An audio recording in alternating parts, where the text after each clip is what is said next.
until it wasn't that bad on Saturday morning. It got worse as the day went on. It's cool. It's different. I'm trying to think of who we put that day or not.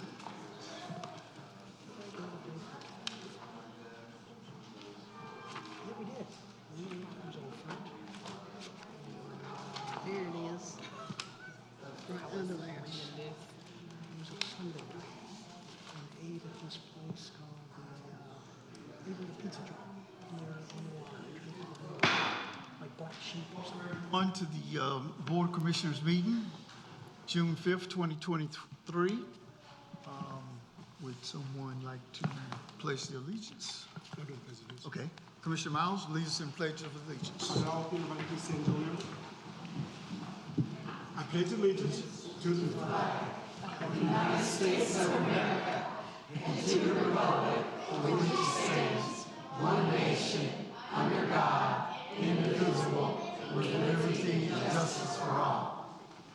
Thank you.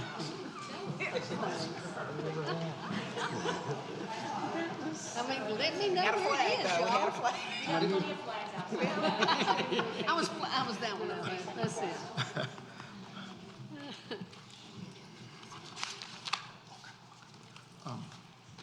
Next, we have the approval of the agenda.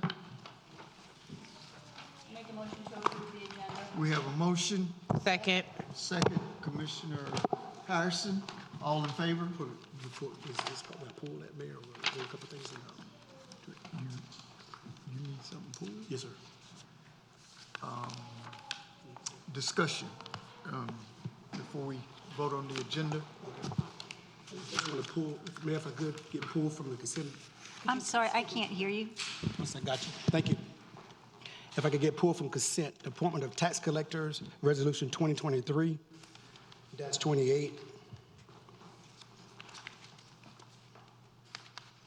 Also, the budget amendment contract service IT ordinance 2023-46.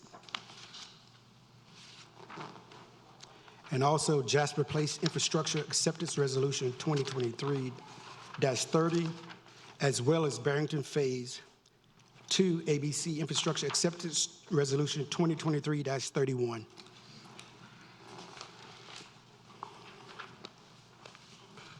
We have a motion and a second and We would need an amendment to that an motion. amendment to the motion.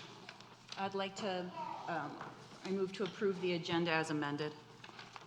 And we need a second. Second. We have motion second. Any further discussion on the amended? All in favor? Motion passes. And that will be moved to the to new business. Move to recognitions. Okay, recognitions. Will Lily Shelton meet me at the podium? That way.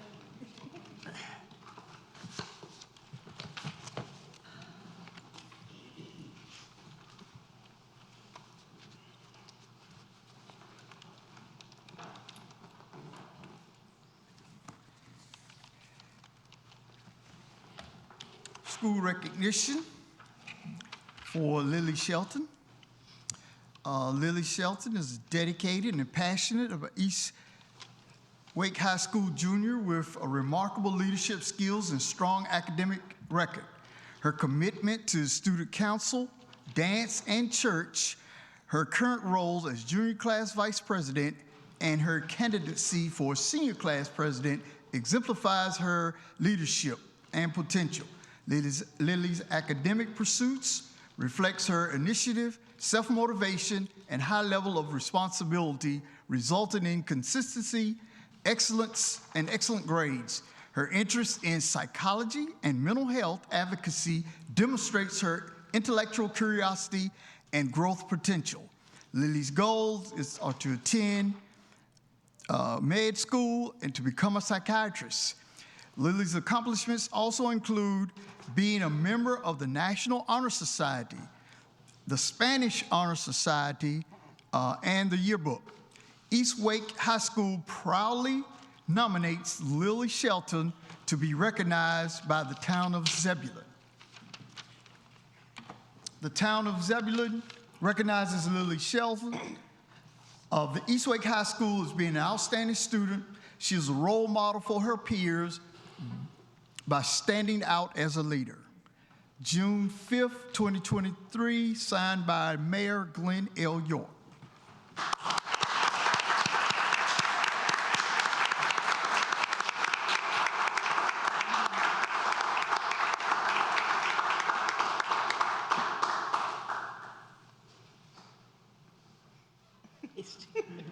Come on, Preston.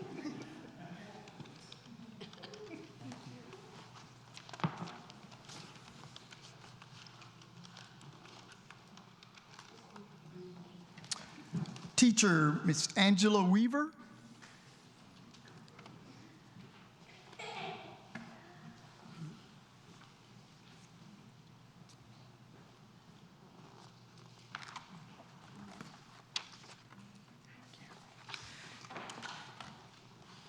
East Wake High School would like to recognize Miss Angela Weaver, a beloved Spanish teacher at East Wake High School who has been with the Wake County school system since 1996. Woo.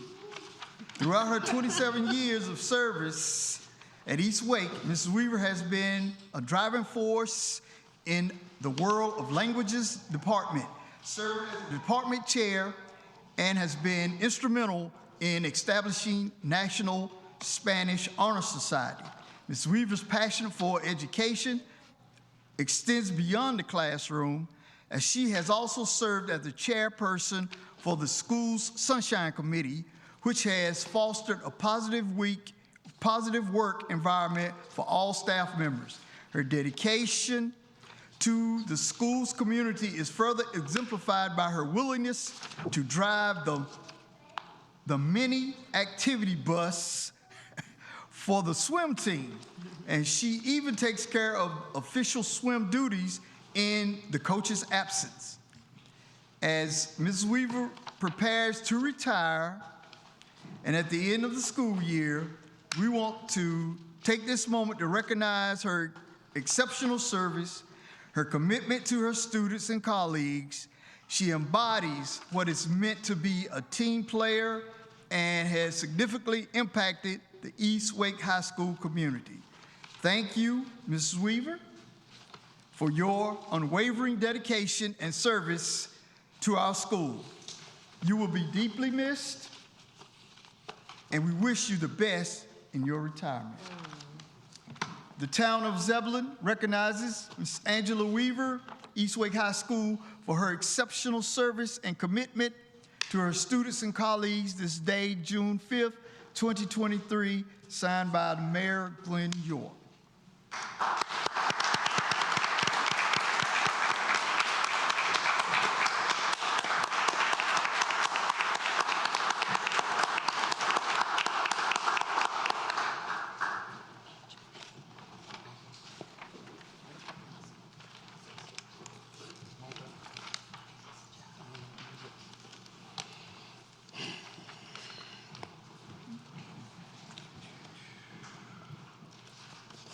No.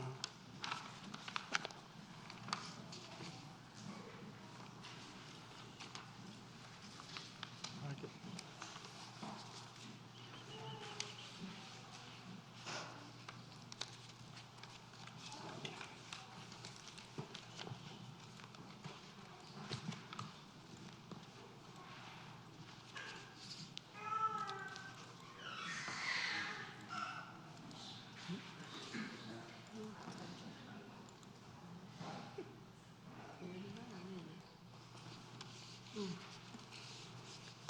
Now we have special recognition for our spring event sponsors. Over the years, we have sought to sponsorship for towns' events, and this year was no different.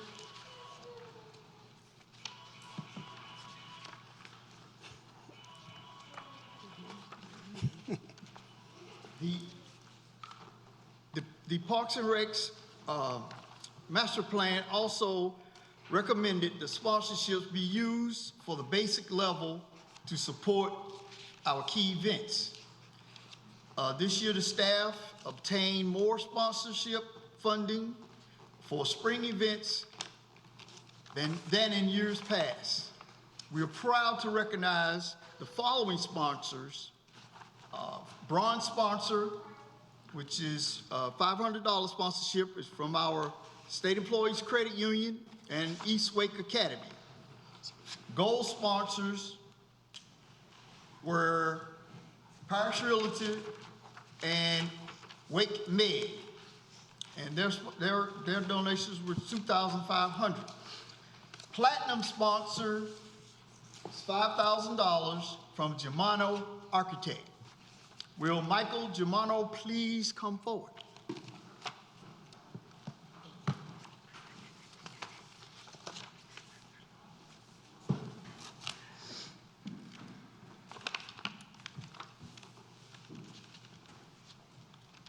I brought the family. Is this everybody? Is there? All right, all right, all right.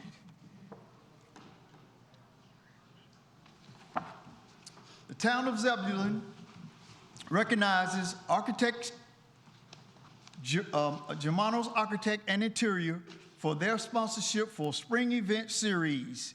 This was in May 8, 2023, signed by Mayor Glenn L. York.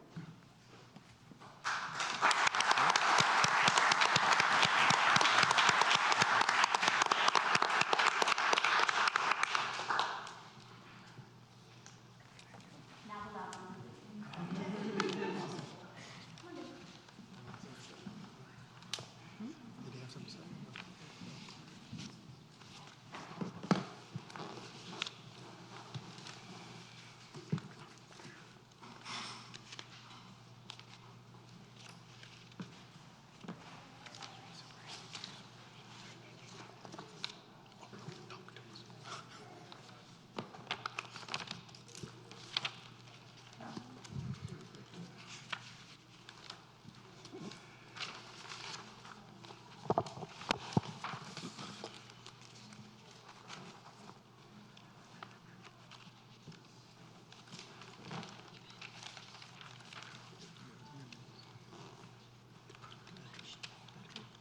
Yeah.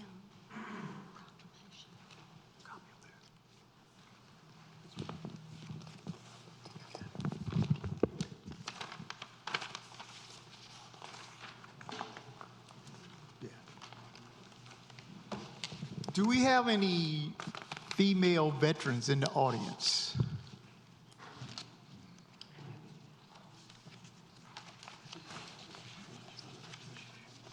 I'm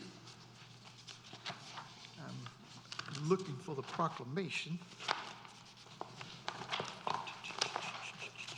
Mayor, if you'd like, we can do that at the end when we take a break. I will pull that for you. Okay. All right. Next, we have the consent agenda. We have public Oh, comment. public first. comment. Public comment, I'm sorry.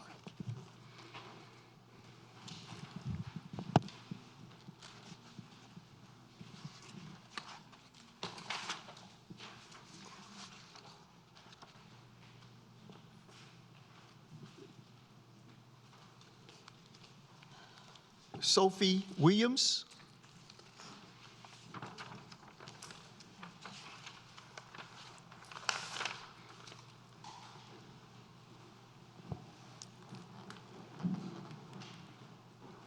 Hi, everyone. I just came to represent another part of town. I have a nonprofit called Making Kids Dreams, and we go to the Gill Street playground, and every time we go, we have problems with not having a place to use the bathroom and get water. That's the only part in town that has none of that. And I just thought that was a big concern, because every time when our kids have to go to the bathroom or thirsty, whatever, we have to bring our own drinks, but then we have to go right back home to go to the bathroom. And I think that's something to consider in the budget that's coming up. Could you state your name and address, please, for the record? Sophia Williams, 509 East North Street, right around the corner from that park. We walk there at least 2 to 3 times a week. Thank you.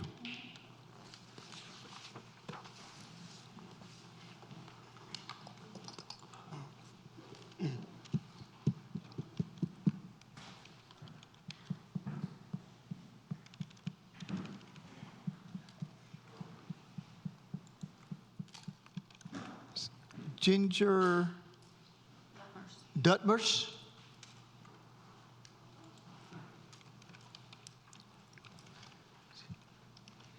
Name and address. My address is, 614 North Arundel, across street. I'm here tonight on behalf of the Zebulon swim team, and they usually have their practices and everything done at the Zebulon Country Club, but they actually have their meets at Weaver's Pond swimming pool. So when we have our meets at the swimming pool at Weaver's Pond, we have to provide lights. So we have like 3 meets each year. Last year, we had a total of like 72 swimmers. This year, we got 61 swimmers as of May 31st. So the home meets that we have are 2 in June and 1 in July. One of the biggest expenses that we had as a nonprofit was the lights last year. They came about $500 to rent them from somebody privately. So we're looking to see if we can get any assistance with the lights to be, used for those 3 meets, because it's so much more of a cost for the team. How much did you say it ran? About $500 last year. I think they got it from United Rentals, and I was told around 150-ish each time.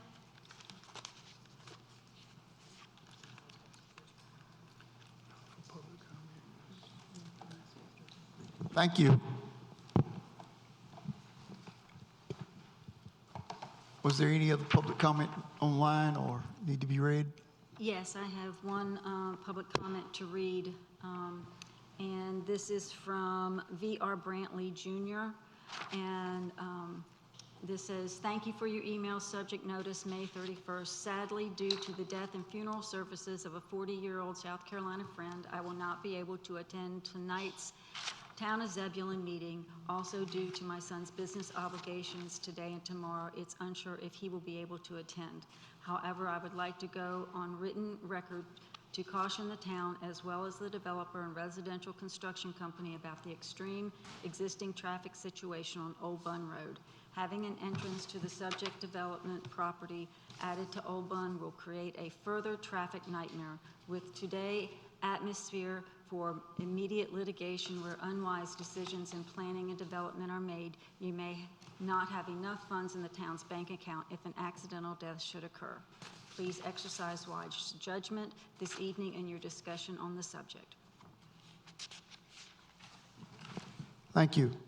You're welcome.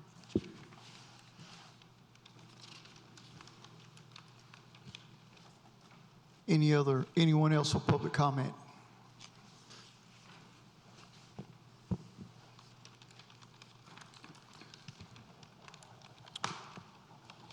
Hearing none, we'll move to consent. We need a motion. Motion, we approve the consent agenda as amended. We have a motion.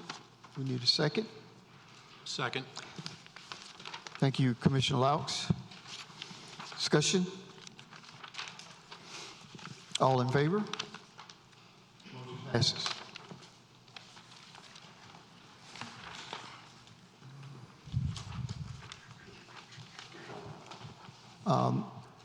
Now we have public hearing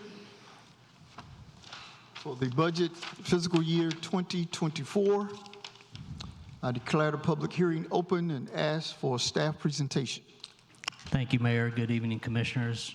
Some of this will be a repeat from your work session, but just to make sure that everyone has consistent information, I'm providing some of those slides from that was presented earlier. So as a brief outline of the presentation, I'll quickly touch upon the statutory requirements associated with assembling and adopting a budget. We'll review the budget schedule and the process associated with it. I'll review the highlights of the budget message. There is a general statute that gives guidance, actually gives dictates on how a budget is assembled and passed. It's the Local Government Budget and Fiscal Control Act. It has some dates in there, April 30th being the dates that internal staff have to submit to the budget officer, in this case the town manager, their request and their revenue estimates for the budget. For the town of Zebulon, that was completed on the operating budget side on January 31st and the capital budget side on March 1st. This hardworking staff, they started to compile their budgets at the end of November. So they've been working at it for a long time. Other deadline is that not later than June 1st, that the budget officer or the town manager submit the budget and the budget message. That was completed on May 9th. And then before adopting the budget ordinance, the governing board has to hold a public hearing. That is tonight. And then after the budget public hearing, the governing board is in a position to adopt the budget. They can adopt it the night of the budget public hearing. They can adopt it at a date later, as long as that date is not later than July 1st. After adopting the budget ordinance, the board can modify the budget, and actually the budget officer can modify the budget. Budget transfers being an example of that. You'll have some budget transfers that the budget officer will make tonight. For higher end, higher cost, bigger transfers, those are modifications that are only authorized by the board. Those are budget adjustment resolutions. You had one as an example on consent that was pulled off. You can change your fee structure. So there's been discussion about how to change special event fees as an example. You can change that after the budget is adopted. There's also been discussion about changes to your traffic impact fees. That's another example of something that can be changed after you adopt the budget. The only thing you can't change after you adopt the budget is the tax rate. As far as the schedule, again, the budget message was presented on May 9th. That went over the goals and the features of the budgeted activities, talked about the changes from the previous year. You had a budget work session on May 17th. You had another budget work session on May 25th. Again, the public hearing is tonight. You'll be in a position to adopt the budget ordinance tonight or sometime thereafter, again, just as long as it's not later than July 1st. The budget doesn't end with the adoption of the budget. We've got some mini retreats coming your way. We will get an update to the strategic plan. We'll also put you in a position to adopt a capital improvement plan in advance of the adoption of the operating budget. We're looking to compress or to get out in front of you capital improvement project items for discussion earlier, so we can put you in a position to consider a bond referendum for next year. Need some particular conversation on future parks, as well as we've been completing each year big sidewalk or greenway completions. We've completed all those projects, and we need to identify future gaps that exist within our system. As far as the budget message, goals, and features, the budget is nothing more than a policy document that implements the bigger policy document, which is your 2030 strategic plan. So it is put forth to satisfy the vision, which is a vibrant and growing community that maintains its small town charm and heritage, and recognizes the town as the organization, their purpose in achieving that vision, which is to enhance the quality of life for residents, deliver not only excellent service, but friendly service, and recognize that government can't do it all on its own, that we rely on partnerships and collaboration with both the private sector and the nonprofit sector. As far as how we get there, the strategic plan identifies 3 focus areas. One is to have a vibrant downtown. The other is to grow smart. And the last one is to maintain and protect and enhance small town life. The budget that was presented to you on May 9th, I've got some example projects and programs that are illustrative of each of these focus areas. First one being a vibrant downtown. The goals of that focus area is to revitalize downtown and attract people to downtown. The issues or the hurdles associated with that is it's very costly to develop downtown. A lot of those buildings have gone unkept for many years, and to get them repaired and brought up to current building codes, fire codes, is very expensive. So the town has put forth facade grants, streetscape grant matches as a way to facilitate and incentivize private development, retrofit of these older buildings. In reality, it doesn't amount to a lot, but it does at least communicate that the town is open to businesses and trying to encourage businesses to put in private money to rehabilitate these older buildings. The other hurdle is there's no public space downtown. So when the town wants to have a big event, it has to close right-of-way, specifically streets, which is not insurmountable, but it is very difficult. It takes a lot of scheduling and is very expensive. And so this budget looks to enhance the public spaces that we've got. We have activated a couple of alleys, and this project continues that effort using the congressional earmark funds to really expand those alleyways to the east and west of what has already been done. So that's the first phase of the alleyway, which is a picture of this. And then the second phase was up here coming up to Horton Street. So this obviously, with the congressional earmark, expands that project.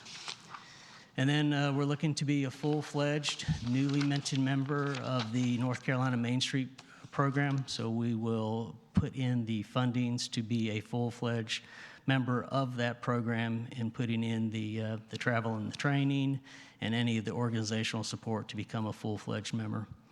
And as you have seen directly, our special events downtown are proving very popular. They typically attract the equivalent or at least half the town's population. When this event first started out, we were equaling the town population. So we get quite a few people, anywhere between 4,000 and 6,000 people come down for some of these events. Growing Smart, a couple of illustrations for that. The goals of this is to coordinate our land use and our transportation, to have our staff upgraded in both their skills but in their numbers to meet the increasing demands.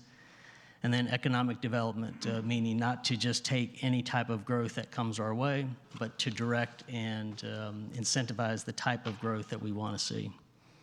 Some of the issues is we're already growing. So talk about the coordination between land use and transportation. We've got quite the network of farm-to-market roads, which are 2-lane roads and hard surface, which worked really well when the adjacent land were farms, but now those farms are growing houses, and so we have to expand our roadway network by not only widening the roads, but adding more roads. We're also getting older. We see this most notably in our storm drain system. Some of the pipes in the ground that are collapsing on themselves are getting close to 100 years old. And so we're having to reinvest into infrastructure that many people can't see, in some cases, until it's too late. So the budget features that was presented to you, we've increased staffing in both police and fire. We are growing in our need to maintain our information technology network. So we had an information technology specialist. That the demand that we've got for that service is outpacing one person, so we've added another person, but also that person was focused more on break and fix, and we really need to get more strategic on how we address our information technology needs for the future. Stormwater, as I mentioned, we've got pipe that is collapsing, and so you've got capital improvement projects that are improving the pipe. But we also need to tend to maintaining the pipe network that we've got, more frequently be inspecting these pipes just to make sure that we can identify problems well in advance.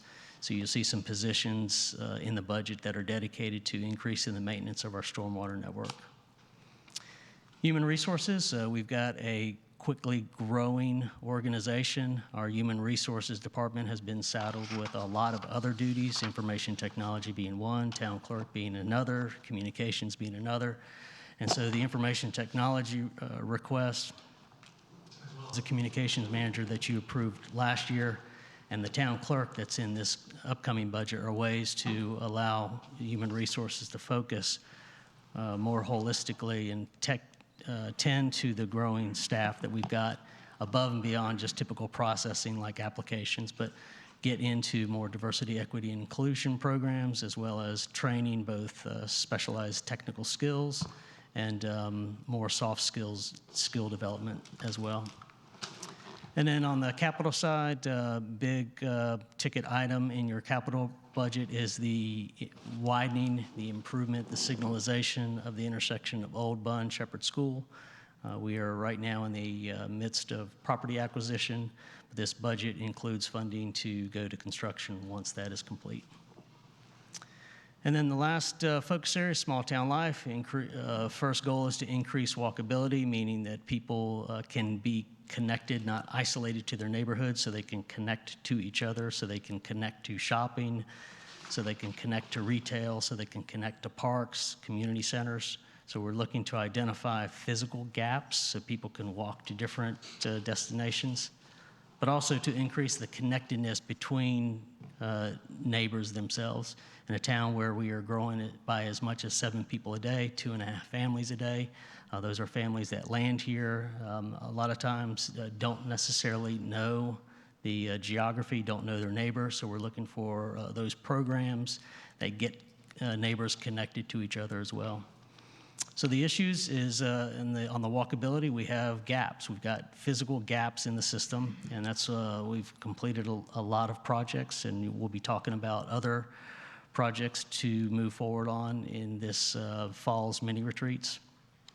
And also we have a lot of people that moved here because of small town life. They like the idea of being in a small town, but they don't necessarily know their neighbor. At the end of the day, we're looking for a place where no matter when people got here, how they got here, they're all looking for a place to call home and looking for ways to get them connected to each other.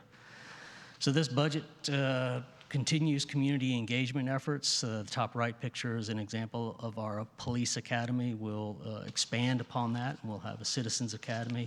Again, looking for ways to communicate in a more formal way with the government that represents them. We're looking to get better use out of our community center and turn that into, from what is right now a recreation program center, to a facility that's opened up more time so it actually does function more as a community center. As I mentioned, with a town that's growing by as many as 7 people a day, our athletic programming is growing as well. And so we're having more participants and actually more different types of activities than we've had in the past. Little River Park is the next park that we're bringing online. The funding to move to the next phase is included in this budget that has been presented before you. As far as a comparison of changes between last year and this year, this is just a highlight talking about the revenues. I'm not going to go through this, but I do want to highlight a couple of things. If you take a look at the revenue generated by property tax, we're a little over $9 million last year. Property tax related to this year is getting close to 11. So you can see a couple things. We rely very heavily on property tax, and you can see as you all are growing and you approve these developments, they are generating a lot of revenue to support the programs and the needs of your expanding citizen base. The other thing to highlight is the property tax. Last year, we recommended 57.5-cent tax rate. We're not recommending a change to that, so the tax rate in the budget before you is the same. And then the last things I just wanted to point out, while these seem to be very high numbers, you can see in the sales tax, the restricted tax. Restricted tax, an example of that is that's a tax that's collected by a different agency. It's given to the organization for a specific purpose. So the gas tax is an example of that, where the gas tax collected by the state, portion of that comes to the town of Zebulon, but it must be used for transportation. And then sales and service, those examples of that are service that we directly provide or we provide through a contractor. Sanitation and recycling is an example of that. Our recreational programming is another example of that. Those last 3 bullet points on sales tax, restricted tax, sales and service, you can see while they generate a lot of money compared to property tax, they don't generate that much, and they don't necessarily increase that greatly. On sales tax, I'll point out to you another thing to realize is that's something that's pretty much out of our control. We do well when Wake County and the city of Raleigh and the town of Cary do well, but a lot of the money that is generated here goes to those other towns. So we are reliant and we're happy when others do well because then our sales tax goes up. But we don't necessarily generate and keep a lot of sales tax when we're doing business here. Sales and service, I think a notable thing to point out there is just as an example, your athletics programming is really expanding. So you're seeing a great increase in sales and service. You're also seeing more and more customers come online for recycling and sanitation services. So that's a big driver for that. On the changes in expenditures, the big thing is budget from last year was $18.8 million. The budget that's been put before you is $22.3. No big changes there as far as the operating and previous debt service. That's just an example of growing the positions that I will illustrate and give a little bit more detail later. The capital, it reflects just you investing more money in your infrastructure, the old Bund, Shepherd School Signal being an example of that. And the new debt service is probably the best example of this. You charge a yard waste fee. We use those fees to buy the heavy equipment that tends to that service. So the leaf collector, the vacuum truck, those are examples of that. A lot of those pieces of equipment are aging out, and so the debt service reflects the replacement of those vehicles. As I mentioned, a big driver in the operating budget has to do with personnel. The positions that are included in the budget that's been presented to you, I'll go through those real briefly. Special Operations Sergeant, that is a sergeant that's overseeing some specialized units. So the specialized units, we have 2 canine officers. We also have a traffic impact unit. In those units, they split shifts to cover some heavier times. And so what can happen is that those specialized units can have 2 bosses, and we're trying to, especially with those specialized units, have more direct oversight. So that's what the Special Operations Sergeant is for. Police officer is just a reflection. We are a growing community. We are not only growing in the number of people that we provide service to, our geographic area, the span of control, the area we have to patrol is increasing quickly as well. The other thing to note is while it has little to do with our growth, we have a lot of traffic coming through our area, particularly on the U.S. highways. And so we are responding to accidents on those highways as well. Again, very little to do with the development that you all are approving, but you are in the 3rd fastest growing county in the nation. And so you're going to see a lot of growth and a lot of traffic from that growth come through your town, even if they don't come directly through the town limits and just stay on the highways. 3 firefighters, that was what was recommended last year to come on board this year. So we had planned for the 3 firefighters. The difference is that you brought them on earlier, and the reason you brought them on earlier is because Wake County paid 100% for their advanced hiring. And so this year, you're just picking up the cost share portion of those 3 firefighters. The crew leader and the equipment operator, those are associated with the stormwater maintenance and inspection that I talked about. Athletic coordinator, that's a direct reflection of how quickly you're growing in both the athletic program numbers as well as the athletic program types. Community center recreation assistants, that's a reflection of getting greater utilization at a community center and making it function more like a community center than a recreation center on specified times and restricted times of entry. Town clerk, and then I'll jump down to the IT director. Those are examples of pulling some of those duties out of human resources. The IT director, and specifically in addition to addressing the increased workload as it relates to IT, is also to put someone in that position who can think more strategically rather than daily on addressing our IT needs. Planner 1 and Code Enforcement Officer, those are both reaction and proactive needs. So the Planner 1 and the Code Enforcement Officers are to address the increased need that we've got in both of those areas related to growth, but in code enforcement, to be more proactive, where right now when we hear of a complaint in a development or tall grass and weeds or trash overflowing into a shopping mall, becoming or being in a position to be more proactive than always reacting to complaints. The other thing on the proactive side related to the Planner 1 is to help prepare us. When we top 10,000 people, which we expect to do this year, we will need to expand our extraterritorial jurisdiction.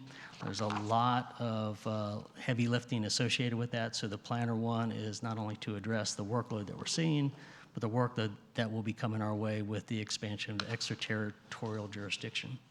I'd mentioned to the board earlier that I'm not sure of whether the position to support the town manager is an assistant to the town manager or an assistant town manager. And I know some of you feel very strongly that it's an assistant town manager. This budget includes the full funding for an assistant town manager. Depending upon the personnel that you add, I specifically will circle back to you and we'll have a bigger conversation, but just want you to know that this budget includes the full funding for an assistant town manager. As we did, as I presented to you on May 9th, this also went live to the community, so we posted on the town's website the budget on May 9th. The following day, we started to hand out hard copies, so if someone wanted to take a look at a hard copy, they could look at it at the library, at Chamber of Commerce, our community center, here in Town Hall.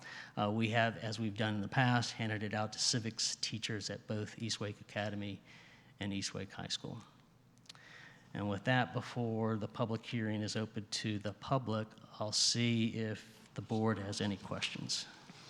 Any questions from the board? Commissioner Baxter? No. Commissioner Miles? None, sir. Commissioner Clark? None. Commissioner Harrison? None. Commissioner Laux? Not at this time. Okay, hearing none. We will now take public comment. Anyone that wishes to come to the podium, state your name, address. Is there anyone to speak in favor of the budget?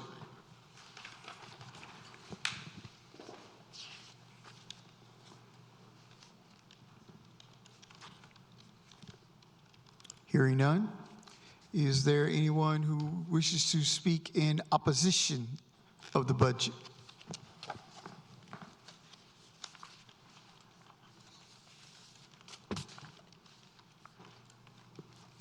Hearing none.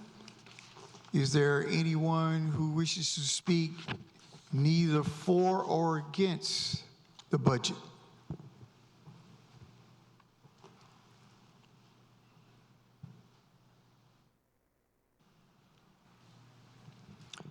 Hearing none.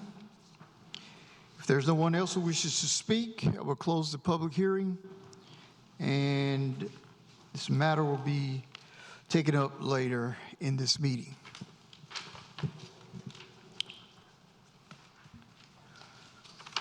Mr. Clark. Good evening, Mayor, members of the board. The first of the old items tonight is a continuation of the annexation for Zero Parks Village.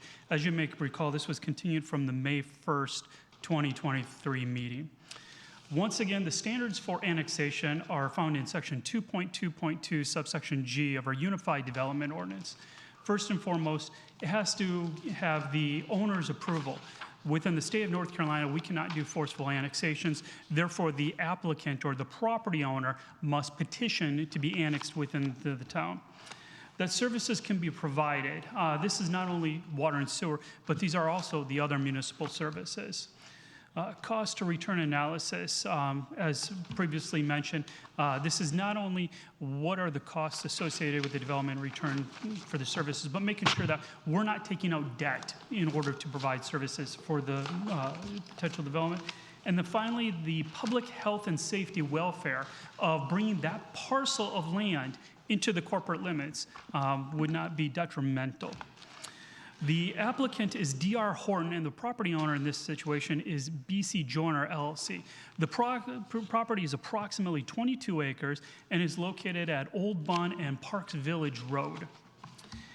To provide a bit of a reminder, the property is located within our extraterritorial jurisdiction. It is adjacent as well to our corporate limits, and there are nearby utilities. This green line here at the bottom of the screen, that is actually a gravity-fed sewer connection.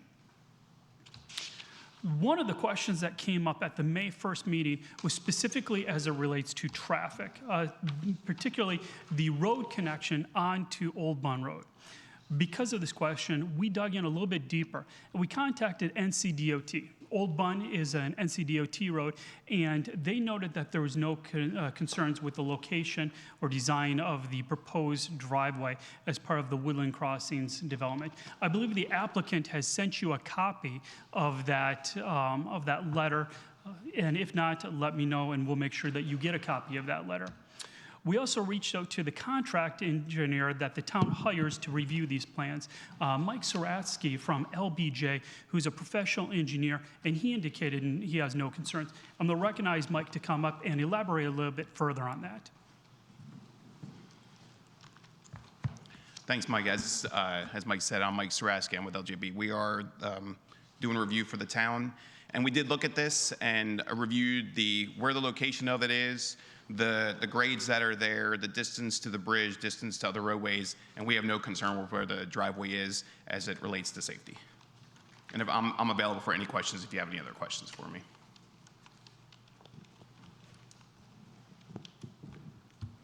Not only did the town take action in terms of making sure that this location was going to be safe, the applicant went back to their traffic engineers to provide or to get a little bit more understanding of why the location of the driveway was there. And I'm going to recognize the town or the applicant's attorney to further elaborate on what their findings are, as well as what's being proposed.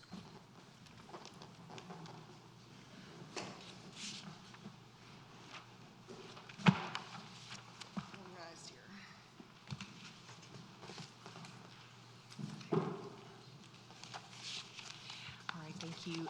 Good evening, Mayor York, Mayor Pro Tem Miles, and Commissioners. My name is Ashley Honeycutt Terrazas. I'm a land use attorney with Parker Poe, address 301 Fayetteville Street in Raleigh. I'm joined by Kim Mulder, Brad Nelson, and Mark Altman from Davidson Homes. Just quick point of clarification, that's the applicant here, the property owner, and the applicant for the 45 lot subdivision, Davidson Homes. So we also have with us Lucas Helms from Ramey Kemp. He's a transportation engineer, like Mike was saying, who also took a look at this, and we have an exhibit for you to kind of show because we heard that concern, that site distance there on Old Bun Road from that proposed driveway. And thank you so much for allowing us to speak with you this evening. Okay. So here's the property we're talking about here tonight, outlined in red there, almost 22 acres on Old Bun and Parks Village Road. All the properties shaded in red around it are already in your corporate limits. And then that yellow there, this is in your extraterritorial jurisdiction. So Zebulon has, development jurisdiction there. But this property is not yet in your corporate limits. And I'm here on behalf, like I said, Davidson Homes, who owns the property and has submitted the application for voluntary annexation into your corporate limits. And I want to start by answering a question that Commissioner Miles asked when we opened this hearing last month. Commissioner Miles, you asked why you, the board, sometimes look at development projects planned for properties requesting annexation into Zebulon's corporate limits, and it's a good question. So in annexation cases like this, where there's a by right development planned for for the property requesting annexation, the development plan is really relevant for two reasons. So first, it's relevant to the question of service provision. State law requires that you provide the same services to all the properties in your corporate limits. So when staff is evaluating whether the town has the ability to provide those services to the property requesting annexation, they're taking into account those development plans. And second, it's relevant to the question of anticipated tax revenue. So only property owners in your corporate limits pay you property taxes. So this is one of the primary benefits of annexation for the town, and your staff considers the development plans for properties requesting annexation when they're estimating the anticipated tax revenue. But we definitely heard a desire from the board to learn more about what is a relatively small neighborhood that's planned for this property. We certainly understand the desire to learn more about new residential neighborhoods coming to the area, and I know that you all thoroughly reviewed this information before you approved the annexation for the Pierce's Road property, the other conservation subdivision last month. So we heard your questions. We sent you more information about the project, as well as information about the access drive that we heard those concerns about last time. And we trust you've been able to review that information, and we'd like to go through some of it this evening for the board, but also for any interested citizens, other interested parties who may be watching. So again, the property owner requesting annexation here is Davidson Homes. They're a private southeastern home builder, builds beautiful quality homes. This is would be their first project in Zebulon, but this is one of their projects that they're building right now in Nightdale. It's called Glenmere Forest. So just They're building right down in another part of the county, but this would be their first neighborhood here in Zebulon. And then we have, like I said, we have representatives here from Davidson Homes available if there are any questions for them. As Mike has discussed before, properties requesting annexation is in your ETJ, also has Zebulon zoning, zoned R2, which is one of your lowest density zoning district, which certainly limits the number of homes that the property owner has the right to build on the property. So since 2021, for over 2 years, Davidson Homes has been in the process of planning this neighborhood with your town staff and relevant state agencies, which is permitted under the property Zebulon zoning. They now have a site plan for a 45-home conservation subdivision, which means they will have to preserve and legally protect over half of the land area and natural resources on the property. So that image there on the left is the project's conservation plan. All that there in green is the conservation area, legally preserved natural resources that can never be developed. There cannot be a woodland crossing phase 2 right there. As you can see with the image on the right, that's the area being preserved is primarily mature trees that would otherwise not be protected, and I think that's it's a good thing that your ordinance incentivizes this type of conservation. Also, this project will bring improvements to its frontage on Old Bun Road and Parks Village Road. So it will provide widening and dedication of right-of-way for the planned eventual full widening of Old Bun Road to a much larger road than it is today. And that little snip down there at the bottom is from your comprehensive transportation plan map that shows that this is a planned 4-lane divided road, and that there in orange right there is the portion that we're widening there. And then with respect to the streetscape, what this neighborhood would look like from the street, project is proposing street trees in the right-of-way along both its frontage, as well as a dense type D opaque landscape buffer with a berm and a fence for a greener, more attractive view from the street. It will also provide a 10-foot multi-use path on Old Bun Road and a new sidewalk there on Parks Village Road, which will improve pedestrian connectivity and safety. Is that the purple? Yeah, yes, exactly, Commissioner Baxter. So that purple there, it looks wider there on Old Bun Road. That's the multi-use path, and then it's going to continue up and be a 5-foot sidewalk there on Parks Village Road. And then, like Mike mentioned, we also heard those questions and concerns about the planned access drive on Old Bun Road, and your staff discussed it a bit, but NCDOT has reviewed and confirmed that the planned access meets all the DOT safety standards. They went out there, they reviewed the engineers reviewed the site. I have this letter. I did send it to you via email, but I also have a copy that I can hand out. And then I also, Lucas Helms here, right here with me from Ramey Kemp, transportation engineer, also went to the site, took his own measurements, put together an exhibit on site distance showing exactly how those site distance safety standards are met here. So I will, and that's that snip there at the bottom, and he will do a much better job explaining what that shows to you here in a second, and I will pass that up to you as well.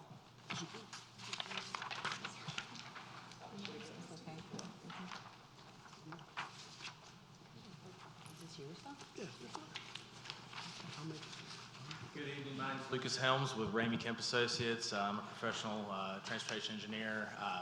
Went out and evaluated this proposed driveway location on Old Bun Road, and to kind of echo what was said earlier with DOT's findings, as well as Mr. Saraski's kind of evaluating the grades of the road, the location, and then the visible sight lines that you see to the bridge, as well as both looking left and right from the driveway.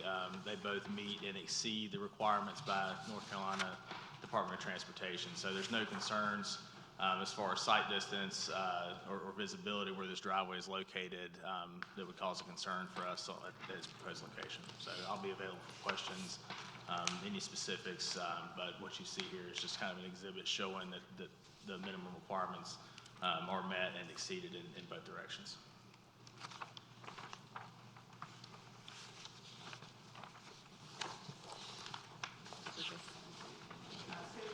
I hope that this information's helped answer the questions that you had about the planned Woodland Crossing neighborhood. and help you and any nearby residents interested in the project understand some of the important elements of this, the conservation subdivision. You know, the preserved trees, the Old Bun Road widening and improved streetscapes, the demonstrated safety of the access drive, and our team and your town staff are, of course, available to answer any additional questions you have about any aspects of the approved plans or the 2+ year planning process. But I do want to bring this back to the annexation question before you tonight, why you should accept this voluntary annexation petition to bring this neighborhood into Zebulon's corporate limits. And I pulled some of the relevant annexation policies here from your comprehensive plan. You want to continue, I'll just kind of run through it real quick. You want to continue requiring property owners to agree to annexation for public utilities, which is allowed by state law, so that you can tax that property and get additional town revenue to pay for all the initiatives that you're undertaking to serve your residents, better parks, revitalize downtown, road improvements, all of those things that take tax dollars, and property taxes are the largest revenue stream for the town. And because, like Mike was saying, involuntary annexation is no longer allowed in North Carolina, this is likely the only chance that you would get to get those tax dollars from this property. You want to avoid creating a donut hole here because of the inefficiencies in service provision that would create. From an efficiency standpoint, it makes more sense for the town of Zebulon to provide services to this property than it does for those services to be provided for Wake County. We talked about financial, tangible considerations, but intangible benefits of annexation. Letting these folks officially be part of your town, pay your property taxes, vote in your elections, pay the same rate for utilities as the neighboring subdivision residents is important for you to consider as well. And finally, annexing property in your ETJ, like this site, is completely consistent with your town policies and priorities. When you extend your ETJ to a property, your development regulation authority, and you apply your town zoning, you're signaling that you want that property to develop under the restrictions and regulations of your development ordinance, not Wake County's. And you can provide it with the same services you provide your other residents or will be able to in the near future. And 3, that you want the property to come in your corporate limits so that it can be fully a part of your town and pay your town property taxes. And again, so to sum up, this is a 22-acre parcel in your extraterritorial jurisdiction. It can be developed under the regulations of your zoning ordinance. Davidson Homes has petitioned and annexed the property into Zebulon, and we hope that you'll bring this 45-home community fully into Zebulon so that you can add it to your tax base. And I hope that the additional information we provided before the meeting and during this presentation about the approved plan has been helpful, and we are asking you for a decision on the annexation petition this evening. Again, thank you so much. We're available for questions. So is your town staff, if you'd like to ask them about any process or planning questions as well. Okay, once again, the standards that are associated with annexations are found in section 2.2, subsection G of our Unified Development Ordinance. The owner has granted approval through the petition for the annexation of this parcel, that the services can be provided, the cost to return analysis, and then tonight we've shown through professional engineers, specifically for traffic related, that the concerns regarding health and safety, that they're going to be met, that it's not going to result in an unsafe situation. Staff does recommend approval of this annexation, and additionally, previously there was a question of what if you do not annex this parcel in? The applicant does have the capability to petition to the City of Raleigh to continue and obtain water and sewer connection. The property as proposed meets your Unified Development Ordinance. So from a regulatory perspective, there'd be nothing that the town would be able to do to prevent the developer from moving forward with this project if the City of Raleigh was able to grant permission to connect into the municipal water and sewer system. So with that, I'm available if you have any questions, and we do have a sample motion if you do decide to take action on this item tonight. Question, comments from the board? Commissioner Baxter? Thank you, Mayor. So the property directly to the north of the subject property, is that owned by New Village LLC, and it's already been annexed in? That is part of the Barrington. That is part of Barrington? Correct. Okay, and so Has the extension of Crescentwood Trail been plotted then with the Barrington development? That is correct. Those two, both developers worked collaboratively to make sure that road alignment would connect, also to prevent environmentally sensitive areas in that location. And is that road going to eventually connect to Parks Village Road? The primary entrance to the Barrington portion to the west of Parks Village has a Parks Village connection there. So yes. Yes. Okay, all right. And so I'm assuming that if it's easier for some of the Barrington residents to go down through this development to hit Old Bun Road, then that can happen because the connection's going to be made? Unlikely. Okay, thank you. Commissioner Miles? Thank you. One quick question. You stated that Raleigh can override us as a municipality and go ahead and approve this. Is that what I'm to understand? No, they can approve the connection to municipal water and sewer. The land itself would remain in the extraterritorial jurisdiction. The town would not receive any tax benefits for it, but you would still see the same volume of traffic and the construction of the development, being the development as proposed meets the standards of the Unified Development Ordinance. How often does this happen? How often does Raleigh come in and say, okay, you guys don't want to connect sewer and water, but we're going to go over and override this municipality, knowing you don't want it, but yet we're going to move forward with it. How often does this happen? To the best of my knowledge, all the projects I personally worked on, the annexations were approved, so the developer was never put in that situation. Okay. And one last question. Is there a reason why the developer didn't buy that last of those plot right there that comes off Park Village Road that would have gave them an interest off Park Village Road? That's a question for the developer. The house is still left there. It was family owned. It was part of the property as well. Right here. Why didn't you purchase that as well and just come in, create your connection, come in off there? If it's somebody's home, and usually in these situations, you might approach them and see if they're willing to sell, but if they're not willing to sell, then, you know, that's somebody's private property. Well, the land was bought from this family, so I do know that. It's the same property, so please. 1.5 acres of the site was subdivided out for Ms. Joyner to retain. Okay. So she still lives on the property. Thank you.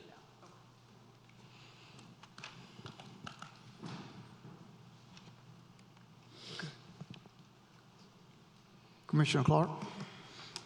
No comments. Commissioner Harrison?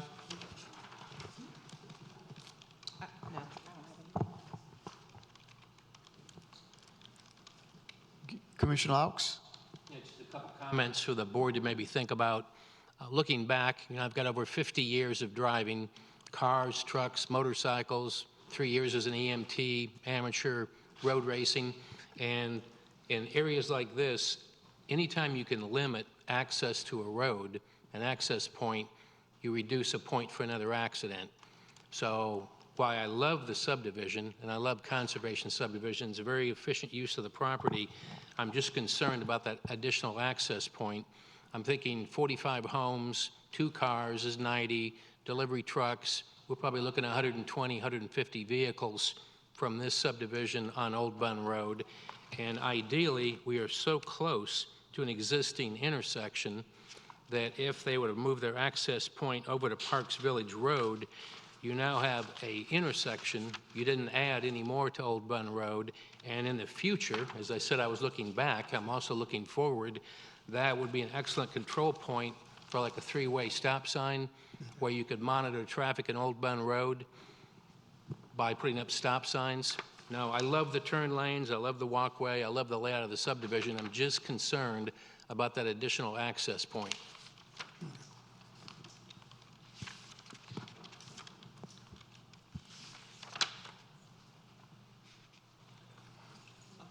Yeah, I'll address that kind of briefly. So 45 homes, kind of as you mentioned, relatively small in nature, especially compared to some other developments up and down the road.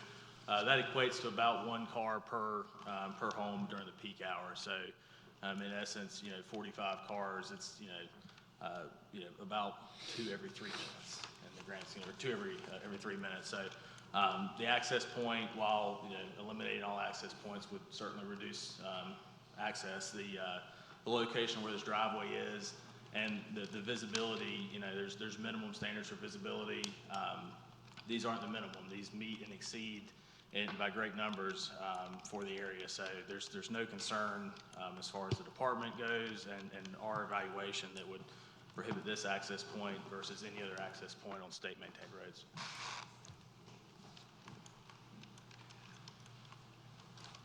Commissioner Miles? Just one quick question for you, Mike. How easy it seems to be sometimes we have to work with NCDOT to get them out and take a look at things. So we've met kind of like quarterly with NCDOT recently. It seemed like it was a challenge to get them out and take a look at it. Is it very easy for kind of like developers to come out and get those North Carolina DOT out faster than we can and take a look at that? Because the letter we received, I mean, that was in a timely manner. Is that something we could look at too as well as a municipality in the future? Kind of figuring that out? Yeah, NCDOT is actually included as part of our development review process, being that they have to, it's what's called a driveway permit, and they have to review the location of the proposed access drives to make sure that they're in a safe location. That's actually being done fairly early in the technical review process. This project would not have come before you if NCDOT didn't indicate that there wasn't any concern. We asked that DOT prepare the letter for you for tonight's meeting. That's what was the quick turnaround, but this was reviewed, and then they went back out there to solidify their determination. It was the first time that they were present physically on site, but previous to that, they looked at a combination of topography, traffic counts, as well as the location of the access drive as it relates to the distance from the bridge intersection where the crest of the hill is, as well as the intersection of Parks Village. So normally the information that they gave us prior to 3 years before they assess the issue, then pretty much 5 years before they take action that we received prior to is not correct information?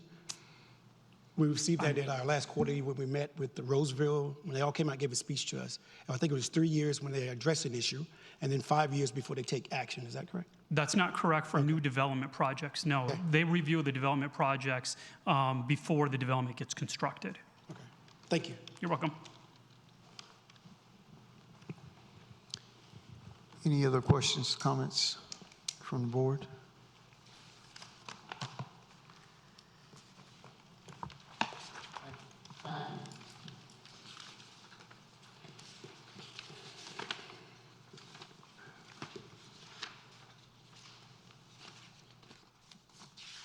At this time, is there a motion to approve ordinance 2023-42? I make a motion that we deny the proposal annexation and adoption of ordinance 2023-42.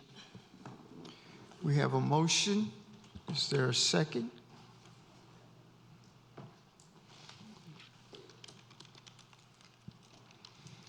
There's no second. Motion fails.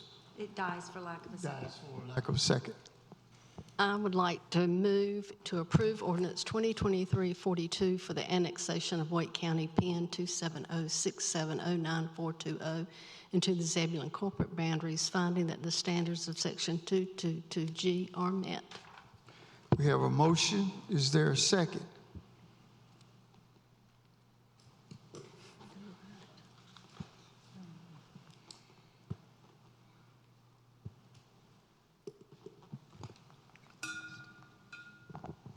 Second. We have a motion and a second. Discussion. I think this is an opportunity where we as the board take a look. We already know that Old Bun Road has a lot of traffic issues on there. We've been told and we know that one entrance, I think the vast majority from what I'm hearing, the board doesn't feel comfortable with that entrance. If with that, the developer's willing to take a look, as Commissioner Laus has recommended, once again, at an entrance at Park Village Road, it may be something that we're willing to consider. But I just think we really need to take a look at that one little small entrance coming in off Old Bun Road. And I agree with the concerns, because I have had the same concerns and I've voiced the concerns as it relates to the traffic. But I can't, in good conscience and good faith, go against all of the evidence that we have heard from professionals in the area, from DOT, from lawyers, from engineers. While I have the same concerns because we travel these roads every day versus the people who are giving us this information may not travel these roads. But as the experts in this field, different assessments have been ran. I hear everyone on the board and I hear the concerns, but it's challenging for me to go against so much definitive or so much expert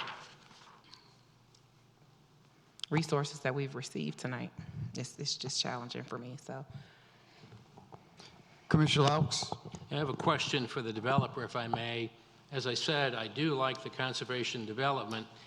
Is there any reason why your access point could not be relocated to Old Parks Village Road? Because it looks like there's more than enough room. You're just spinning it over.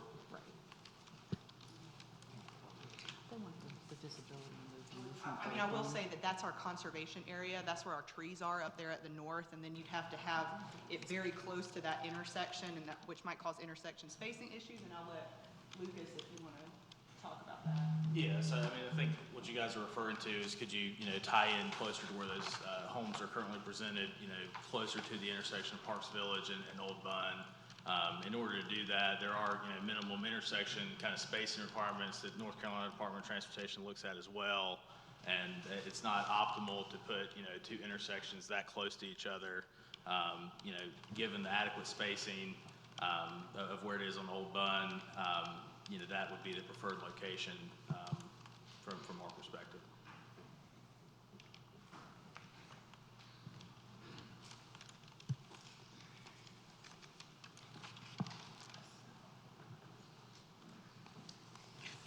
That's it. Thank you. Any other questions, comments from the board? Just last comment from me. I think we're really taking consideration the safety of our citizens. Yes, we're growing these areas that they're going to develop either way. It seems as if Raleigh may approve or whatever, but I just really think right here we have an opportunity. We know the intersection that's not in basically a mile or half a mile up the road is one of the issues that we're addressing now to try to save lives. Numerous individuals have died at that intersection. If we see here now another opportunity to potentially put citizens in harm's way, I think we really need to think that out. What I see here is that if the entranceway is shifted to Parks Village Road, they're still going to come down to Old Bun and hop on Old Bun. With annexing them in, they will have to do the road widening, which I think as far as a safety, from a safety perspective, that is very important to have that road widening done, as well as the extra walking space. And we're going to see a more dense buffer along the front of that subdivision so that there's not going to be the exposure to the road that they would have, I'm assuming, if we were to allow them to develop any other way by not annexing.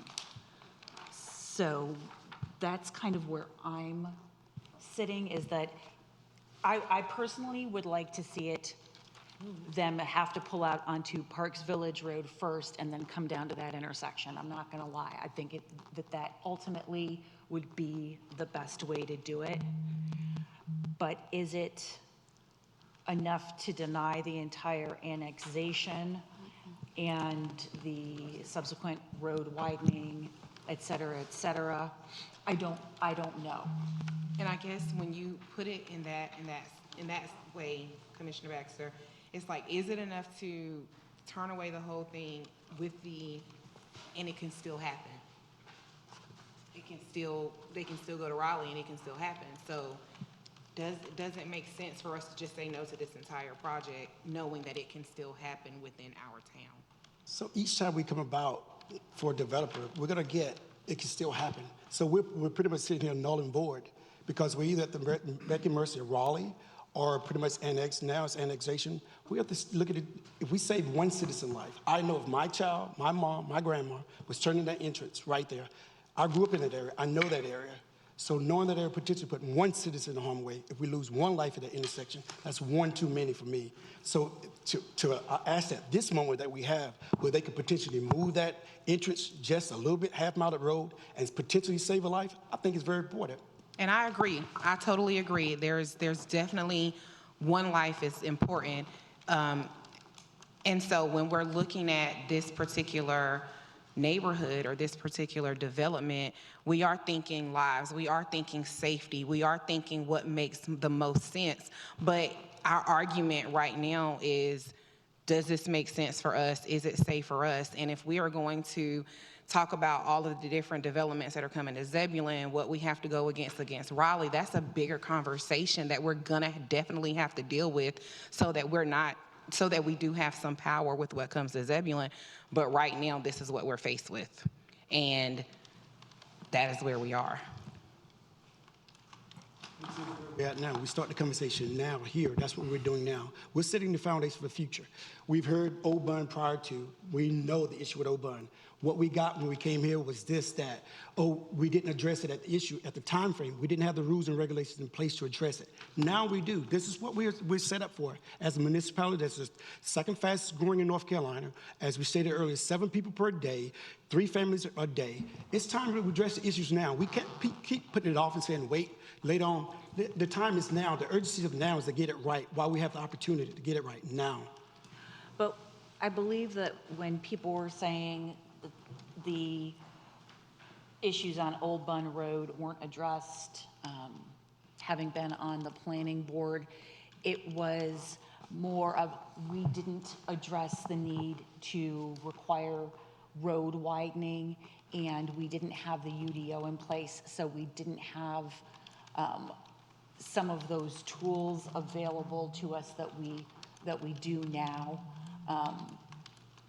If this doesn't come into the town, then they probably still will develop it.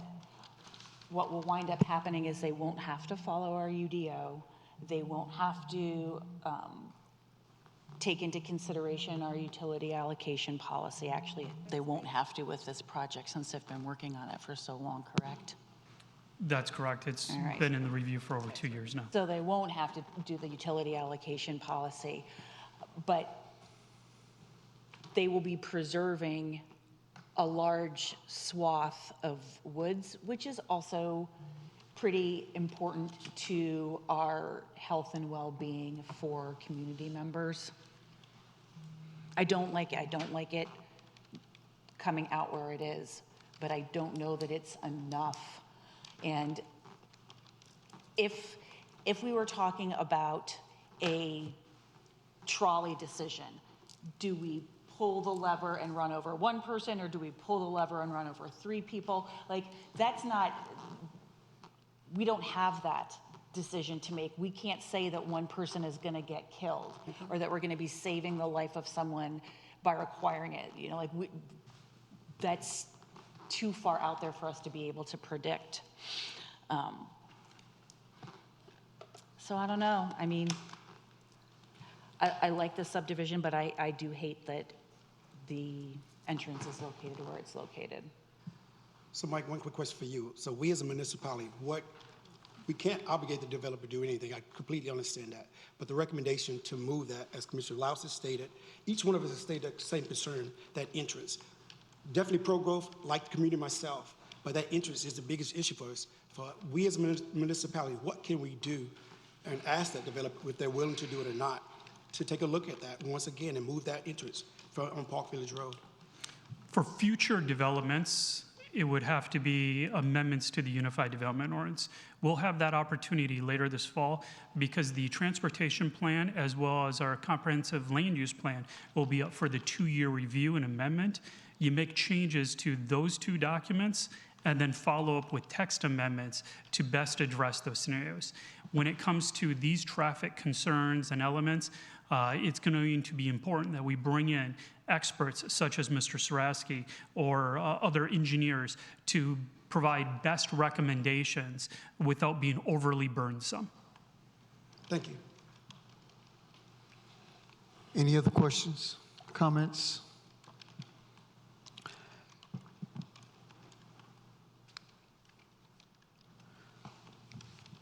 Just a hypothetical for you, Mike. Let's assume we continue to be the greatest place in North Carolina to live. and Which we will. continue to grow, which we will.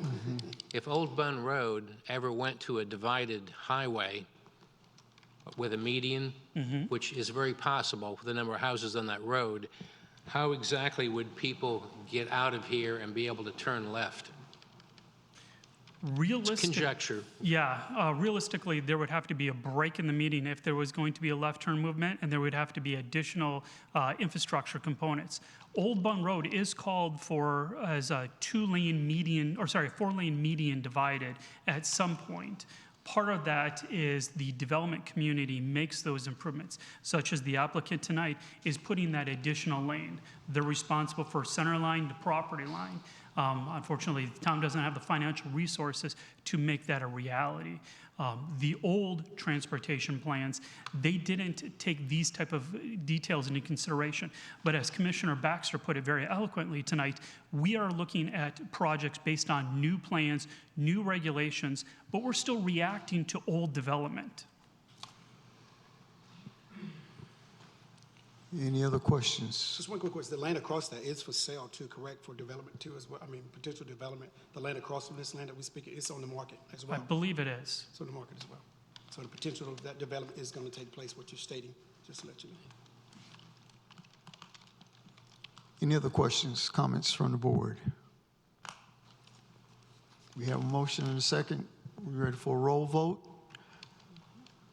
Commissioner Laux? In favor? Commissioner Harrison? Favor. Commissioner Clark? Favor? Commissioner Miles?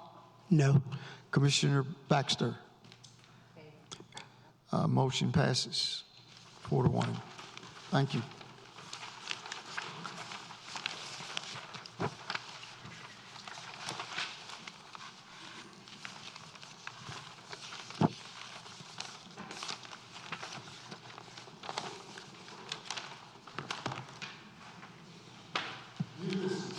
Planning.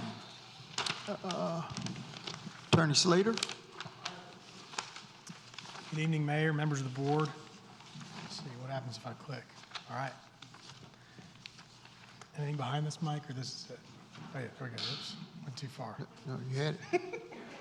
Thanks. There it is. It's a simple slide because you all know this one well. We've talked about it a lot previously in closed session as permitted by statute when the town's involved in litigation. But the parties reached consensus on the material terms, which are additional commitments by the developer in the form of conditions attached to the permit that will run with the land on that project. And so this is the approval of that. So happy to answer questions, but the next step would be a motion to approve. Questions, comments from the board? Commissioner Baxter? No questions. Commissioner Miles? No question. Commissioner Clark? No questions. Commissioner Harrison? None. Commissioner Laux? No questions. Hearing none, is there a motion to approve ordinance 2023-42? Mayor, it'll actually be a motion to approve the settlement, Yeah, settlement. which as a result of that will issue special use permit 2023-01. Make a motion to approve the settlement Yes. for Zebulon asphalt plant. We have a motion. We have a second. Second. Thank you, Commissioner Clark. Discussion? I think it was just small little thing. We knew, kind of most of us knowing the potential harm that this is going to cause to the environment. I just want that to be made on a public forum, that we all are aware of that, the issues that they have agreed to and kind of measures they put in place. But I just want to put that out there. Any other comments, questions?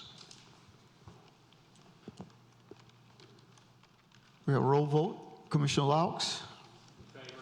Commissioner Harrison? Favor. Commissioner Clark? Commissioner Miles? Negative, no. Commissioner Baxter? In favor. Motion passes.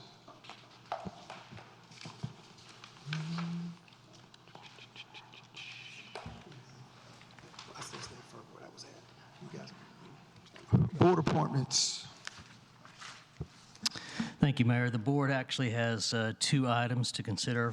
First is the actual appointments, if they choose to decide to make any appointments to boards. And then the other is schedule a joint public hearing for text amendment 2023-01. On that first item, I'll recognize Lisa Markland to talk about the applicants that you have before you for consideration. All right, for the planning board, there are 2 vacancies on this particular board, and we've had 3 people put their name in as an interest. David Lowry, Michael Germano, and LaToya Carter. I know 2 of them are here to speak, which you normally ask for them to do. Do you want them to do that this evening, Mayor? What was the question, please? The question is, normally you have the applicants come forward and speak. Just didn't hear the last part of Yeah, it. I'm sorry. I was asking, do you want them to do so? Because I know 2 of them are here. LaToya Carter could not be, and she sent in comments. So I'm asking, do you want them to come forward, and do you want me to read the comments? Certainly want to read her comments. Okay. Then you've got to let the others speak. And we'll let the others speak also. Okay. Do you, all right, I'll read her comments now, and then the others are here. I, LaToya R. Carter, do hereby send these comments to request a position on the planning board. I feel that serving on the Zebulon Planning Board will grant me the opportunity to help shape the future of our community. I truly have a willingness to serve, be involved, and take this opportunity to volunteer my time to guide the orderly growth and development of our community. I truly believe this opportunity of serving on the planning board will grant me the opportunity for growth and development both personally and professionally. I have now called Zebulon home for the last 7 years, and I am dedicated to determining the balance between public good and private rights and interests. I, LaToya R. Carter, do humbly request a position on the Zebulon Planning Board. Thank you for listening to these comments.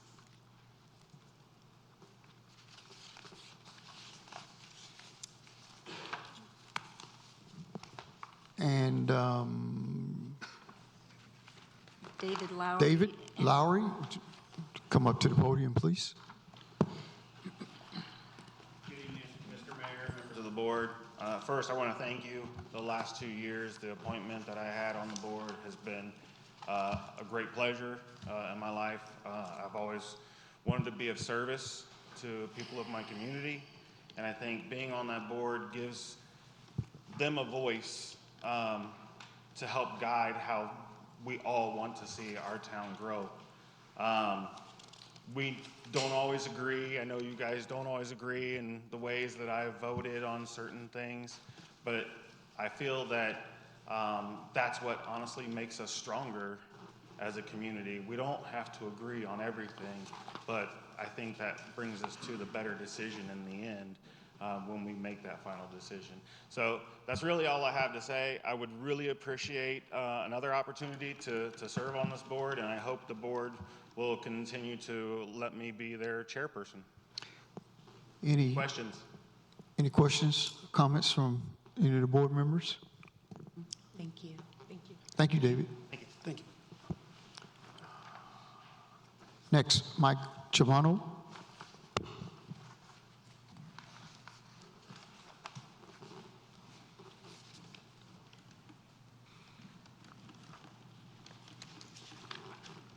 Good evening, everyone. Thank you for having us here tonight. I'm looking to continue serving on the planning board as the vice chair, along with David here. I think over the last 3 years of my appointment, we've done good work, and I think that we would strive to continue to keep the town on that path for growth and working with our comprehensive plan. So with that, I'd like to just thank you guys and open to any questions you may have. Any questions, comments from the board? Thank you, Mike.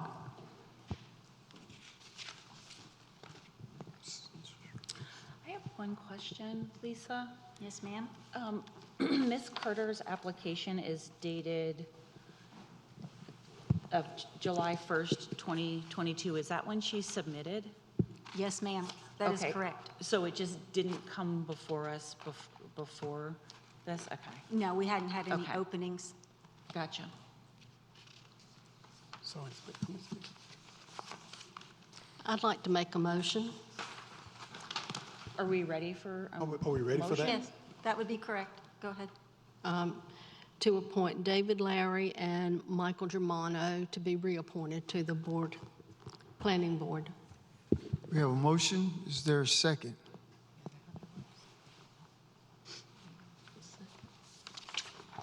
Second. Second. We have a motion and a second. Discussion. Yes. We asked staff to contact East Wake TV to put together a promotional video asking for candidates to apply for the positions that we had open, not just the planning department, but also Parks and Rec and the Board of Adjustment. And to my knowledge, that hasn't been done yet. And I was really hoping that before the next time we were appointing anyone, that we would have had the opportunity to reach out in a more meaningful way to the community to ask for participation. When you say a more meaningful way, Commissioner Baxter, what do you mean? Like by pushing it on our social media, the video or the commercial on our social media? Correct. Being able to get that out more so into the community than just relying on a couple of worded posts that tend to get less traction. Have we, oh, Go ahead. no, I was gonna say, have we seen that, like videos, have we done videos for the town? Is that commercials? So have we seen that those get more views or more traction than worded things? Okay, all right, thank you. Commissioner Laux? Yeah, about a month ago, Wendell put out a beautiful video for all their citizen-appointed boards, including a tree, a board, an appearance committee, and they kind of briefly explained what each one did, and has some drone footage, the importance of it. And I really think we have good people in here, but I'd like to see more applications and maybe do a heavy 30 days out to the community and get more people involved, and possibly even a training session. I know when I first signed up for the Board of Adjustments, I didn't know what I was getting into until I got on the board. And I think a training session for each one of these would be ideal. I like the sound of that, where you get it more out there, because when I did a quick post kind of social media when I caught it, because I as commissioner didn't know that we were about to kind of vote tonight on that as well. Had some citizens hit me up and say, okay, what are we doing? We missed opportunity. I'm like, I'm not sure. We're going to address that tonight, and that's what we're doing now. And I thank you guys for bringing it to attention and kind of figure out how we can move forward and give more citizens the opportunity, if they are, allow those applications to come in. Even if the board's full, they can still apply, so they're kind of in the queue when an opening comes up. So in the event that we do that, and we get asked them to create the commercial, and if the two board seats that are currently open expire on June 30th, what happens if they expire before we're able? You said 30 days before we're able to do all of the marketing. Do they just sit? We can have a special call meeting if we need to, just for that point of applications, just to appoint those two people. I mean, it's just that simple. No, I mean, what will happen if the two gentlemen who are in the seats, if their term expires before we're able to reappoint? They would continue to serve in those roles. Okay, all right, that's what I wanted to know. Until someone is appointed. I didn't want us to have just like two vacant seats for 2 or 3 months. Okay, thank you. Yes, ma'am. So do we need to change the motion in the second? Well, you've got a motion and a second, and you can vote on it. It'll go up or down. Or Commissioner Clark can rescind her motion if she so chooses. I will not rescind my motion. So we have a motion and a second. Any further discussion? The 30-day thing, the 30-day push, I would love to see that. We'll find a way we do that. Well, I just want to make sure we're clear. So are we saying, like, how do we know that they're going to be able to make this video or commercial before? if not even about the video, it wasn't even on social media announced anywhere. So we need to announce it somewhere to the citizens. This was not announced. So it's a key thing that we do, make the city true transparency, and they have true transparency. We announce it somewhere. I took and made a quick Facebook post just to kind of get it out there, but that's not my job as commissioner. As commissioner, it is, but it's a town municipality's job to do that. So we need to announce it. Okay, thank you. I don't know where the communications manager hire is, but this would be like an excellent first task, first day, get on it, and see what they can do. Yeah. So you're not saying hold out for the commercial, hold out for... Announce we're going to at least get it out to the citizens, some way, shape, form, or fashion. That makes sense. On the behalf of the municipality. Thank you. Hey, Commissioner Miles, Okay. would you like to do a collab if, that's my YouTube streamer high-tech term there, collab, on a short promotional video if East Wake TV cannot get to it? Yes. Okay. No, all we're right. fine. So We're fine. maybe we'll just figure out a little video to push out if East Wake No, can't do I'm it. fully have confidence in staff that staff can get something out there. I'm No, not trying I to think take that they themselves, but can I know too. they can. That's all. But also, I do want to be more of a movie star, so. Any other questions, comments on the motion and a second?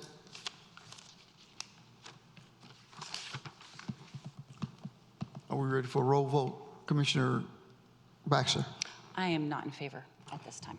Commissioner Miles, I am not in favor. Commissioner Clark, Favor? Commissioner Harrison, Favor. Commissioner Laux. Not in favor. Motion passes. Motion does not Fail. pass. So now, do we need to give directive to staff to ensure that we can Does the staff have the direction? Let's be a little bit more clear on what the board is looking for. I think for me, in the era of true transparency, that we find some way to get it more out to the citizens as we do everything else. That's Spring Fest, that's anything that the town hosts, that we find a way to get it out to the citizens so we can ensure that all citizens are entitled to the same opportunity.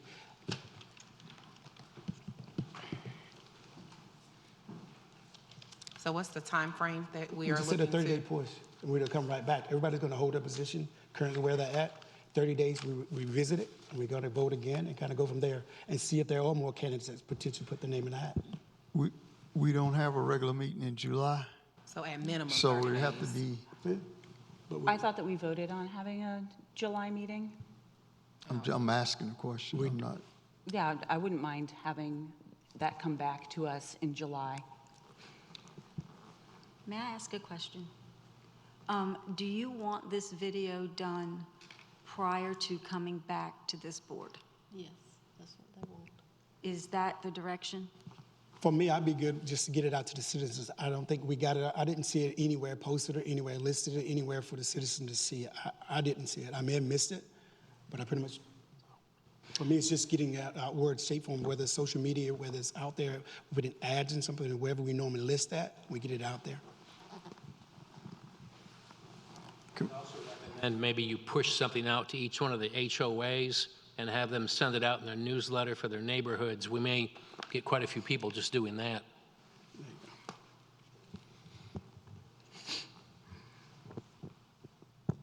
I don't know if there will be sufficient time with the HOAs being involved, how often they send things out.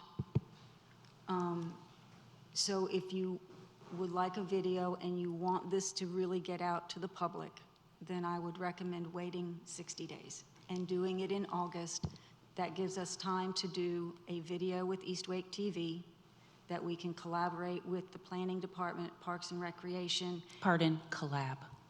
and, you know, and work with them to get something out that's of good quality. And if you really want the exposure, that would be my recommendation as staff, think is that's to a great wait idea. 60 days and bring this back to you in August. I'm absolutely fine with I think that. that's a good idea. Just to make sure that it is something of the caliber that Wendell put out.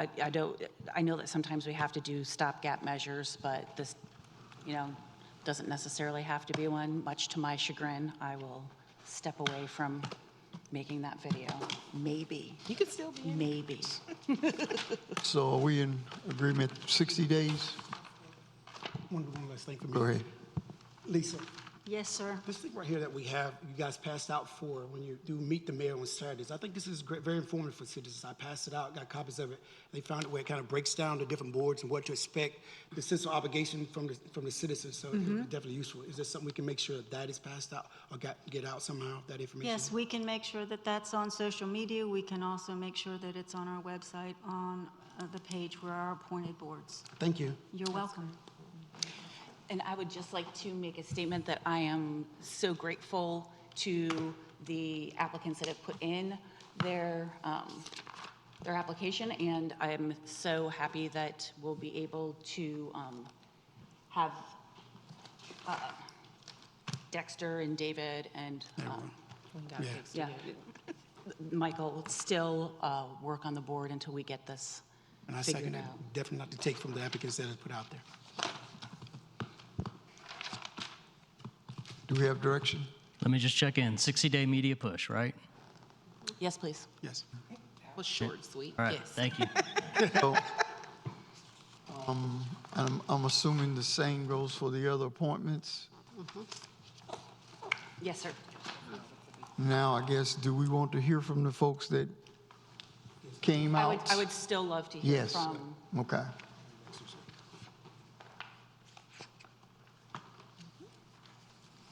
Mr. Privet if he would like to come up and talk. Yeah, do it. Yes.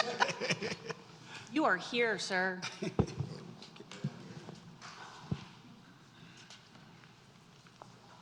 Mayor, commissioners, town staff, visitors, and residents. I'm Dexter Privet.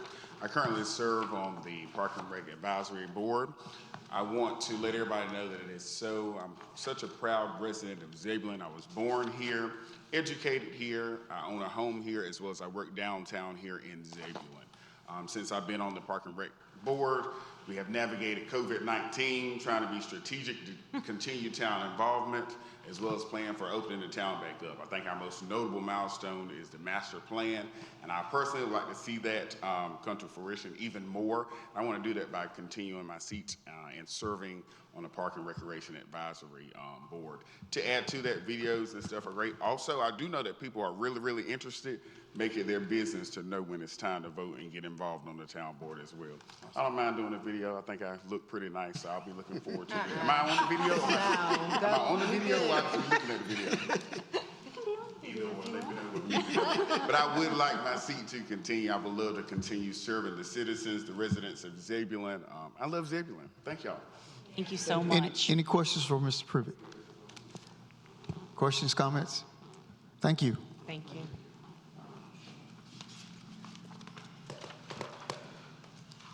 Okay.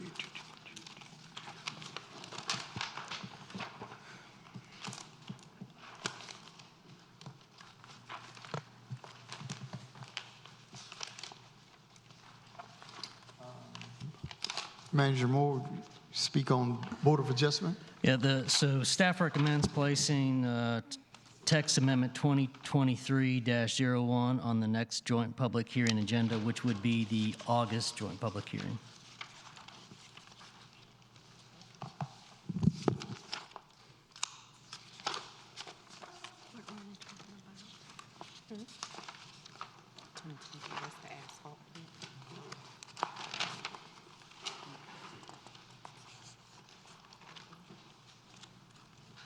Any questions from the board?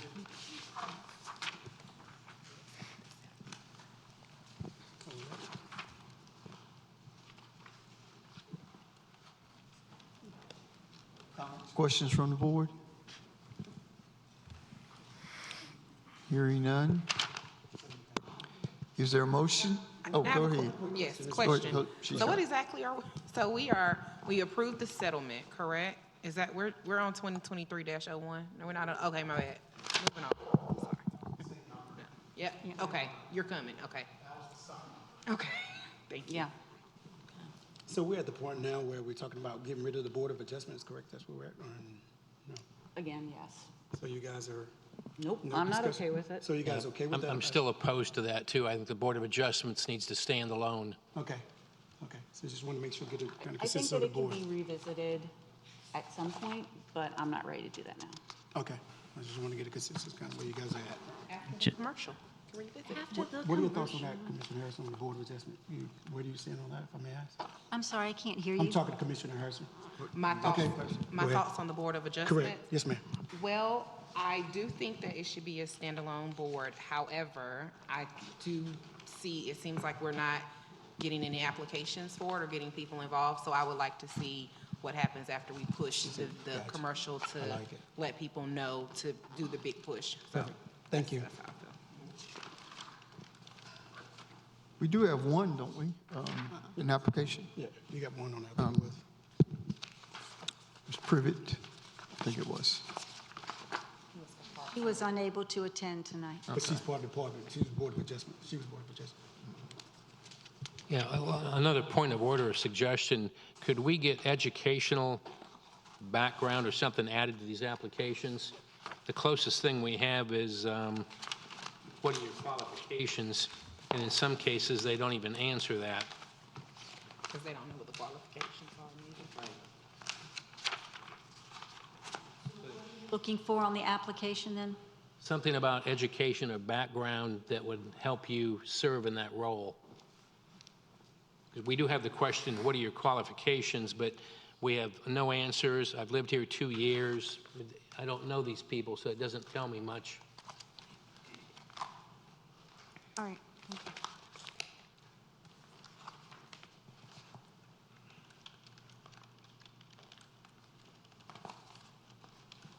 For me, not that an education level doesn't necessarily say to me that I'm not going to appoint someone. Right. Yeah. Certainly, there are so many people that contribute in meaningful, important ways in this town, and I don't know most people's education background. Yeah, and we should make sure these are completely filled out. I have one in front of me.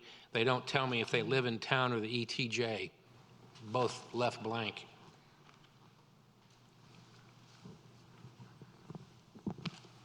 So I don't know if they're applying for an ETJ position or in town. So do we currently have something in place where when they apply, that they come to a little meeting prior to coming to, before us? Do we have something in place like that? I'm sorry, what was the question? Do we currently have like a little small session where the applicants come to us, come to you guys come to staff prior to, and then talk about what the job entitles, that position entitles before? No, sir. They do not come to staff before that. Depending on where they live, I'm not sure which application you're referring to, Commissioner Laux. There's actually two that have not filled out where they live. They give a street address, but they don't answer the question, do you live in Zebulon, corporate limits, or ETJ? It's just left blank. If they're probably reappointments, then we know they're in town, and we didn't require it because it was a reappointment. We do require that they provide us a copy of their driver's license to show whether they meet the requirements for the position they're applying for. The applications are completed.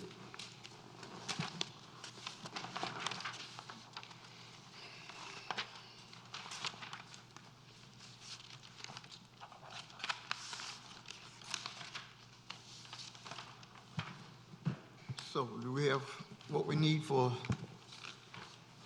the Board of Adjustments? I'm not sure that staff does. So staff's recommendation is to schedule a public hearing, just the public hearing to talk about the text amendment.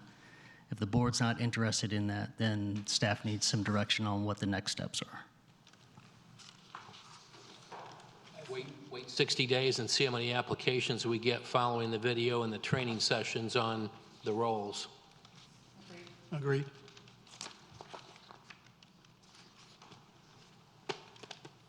Commissioner Harrison? Agreed. Commissioner Clark? Oh, we can wait. Commissioner Miles? Yes, 60-day push, and then see what we get, Board of Adjustment, then we decide which way we want to go from there. Commissioner Baxter? Yes. Thank you, Mayor.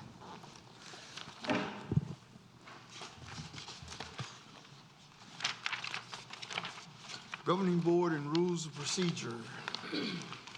Sam? All right, good evening again.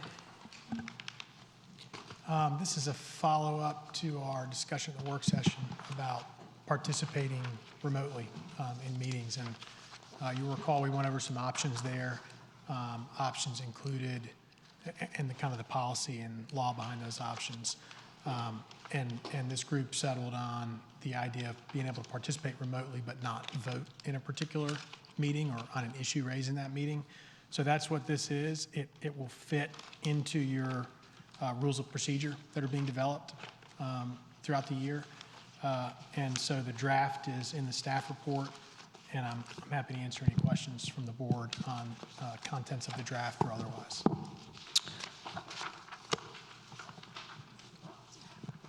Questions, comments, Commissioner Baxter? So I would, under limit on remote participation, I think there needs to be some clarification under number 1. It says each town board member shall be limited to remote participation in town board meetings for 3 times each calendar year. And I'd like some clarification because we meet as a board in many different ways throughout the year, whether it's a joint public hearing, whether it is an actual Board of Commissioners monthly meeting, a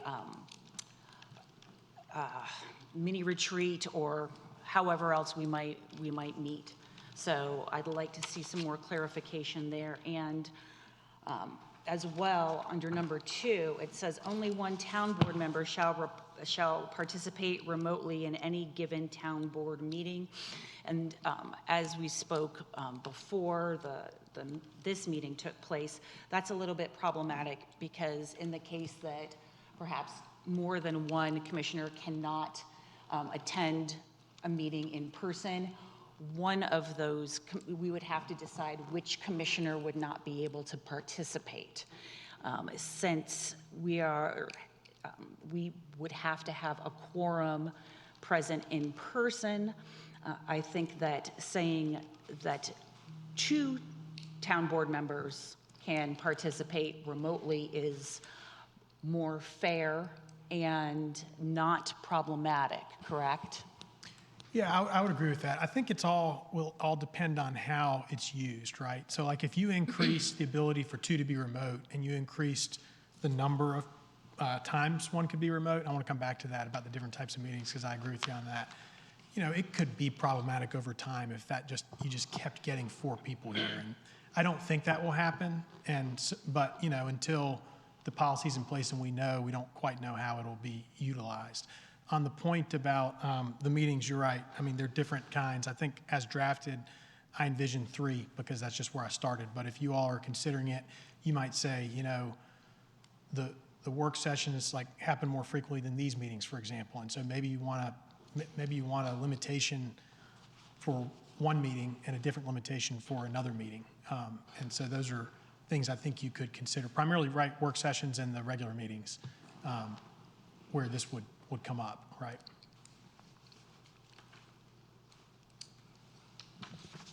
Commissioner Miles?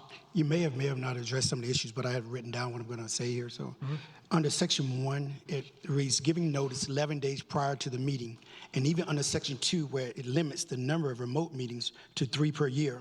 While I understand the well-intent meaning behind these clauses, they do undermine the part of the reason why remote participation will be needed emergencies. And I would like to see these removed. Under section 5, where it limits the amount of time to 2 minutes for remote board participation to reconnect if they disconnect, this seems a little too short, particularly considering our feed cuts out regularly. I would like to see this removed or changed. Maybe if someone does not connect and cannot connect back quickly, the presiding officer can call for a short 5-minute break to allow for the member to reconnect. Thank you.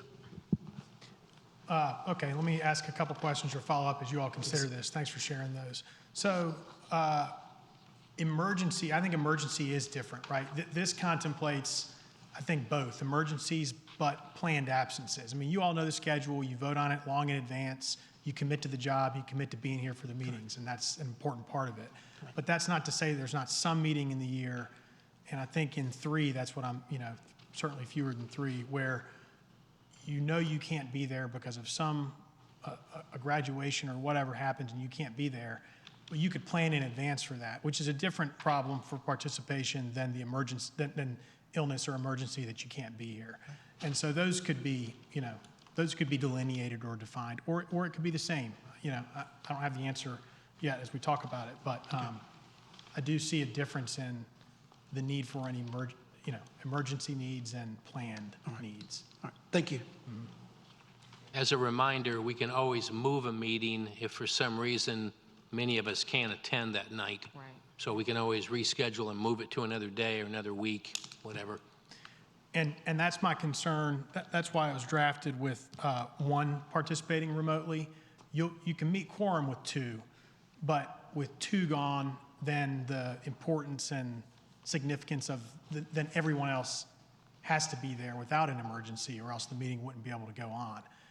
It also empowers those that are there effectively more than they would be empowered on any decisions that are making at other meetings, because if you have two gone, then the three voting would carry whoever those three are that are here. So things to consider on the one versus two in a given meeting.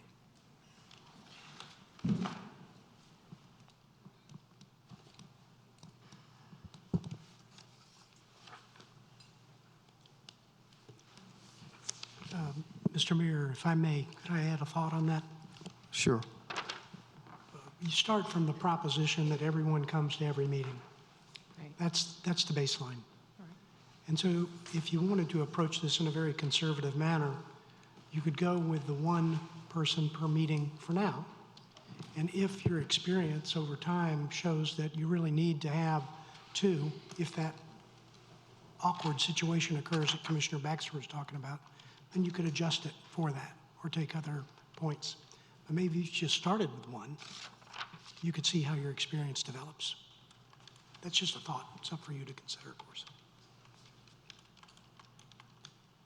Another thought there, maybe Commissioner Miles, to your point, is you only ever plan on one, but in a truly like emergency situation, perhaps the emergency could have to think about how to write this and come back, right? But the emergency could be the second, but you don't plan on kind of two open, empty seats, kind of remote spots as a course. Like that, having like an emergency, it can be two if an emergency comes up. Right, but. Go ahead. Oh, yeah, and if the one, that person has something and they know they need it and they've given the advance, then everybody kind of plans around that. And others know that they can't say, well, I need to be remote at that time also. As we're trying to get as close as right as we can. I know it's going to be adjusted. Right. I guess I'm thinking as a younger person, listen, I have a reason for saying that. I'm trying not to be over the top, but I'm thinking as someone that I could possibly miss 6 to 8 weeks if I so chose to. You know what I mean? Correct. And so if I were to do that as someone in reproductive years, I would say, Gotcha. That's not something I think has come up, that has been a question. Because you could, you know what I mean? Right. So that's something that I think we definitely should. Let's say we put it in place yeah, now. For We're sure. looking at, because so one in the, yeah. There we go. Yeah. I like it. Because I have age for population, 35, 40s, we're looking at it. So eventually this board is going to change where it's just going to be younger. That's so what if we can get it right now, I think it's going to benefit. That's what I'm thinking. Yeah. Thank you.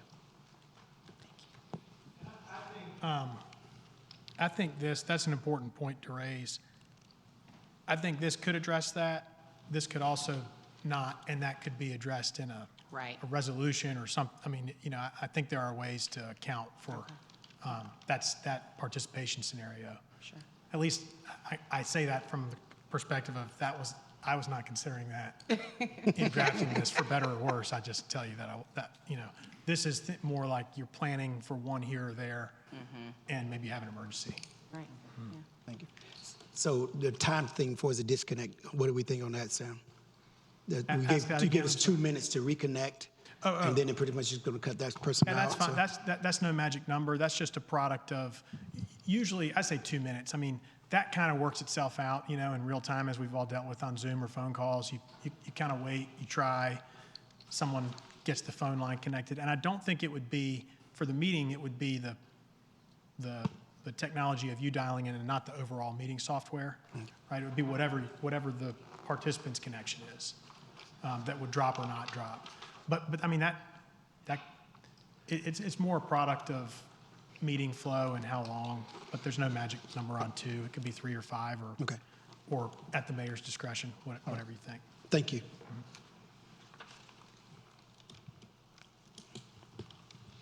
Any other questions, comments?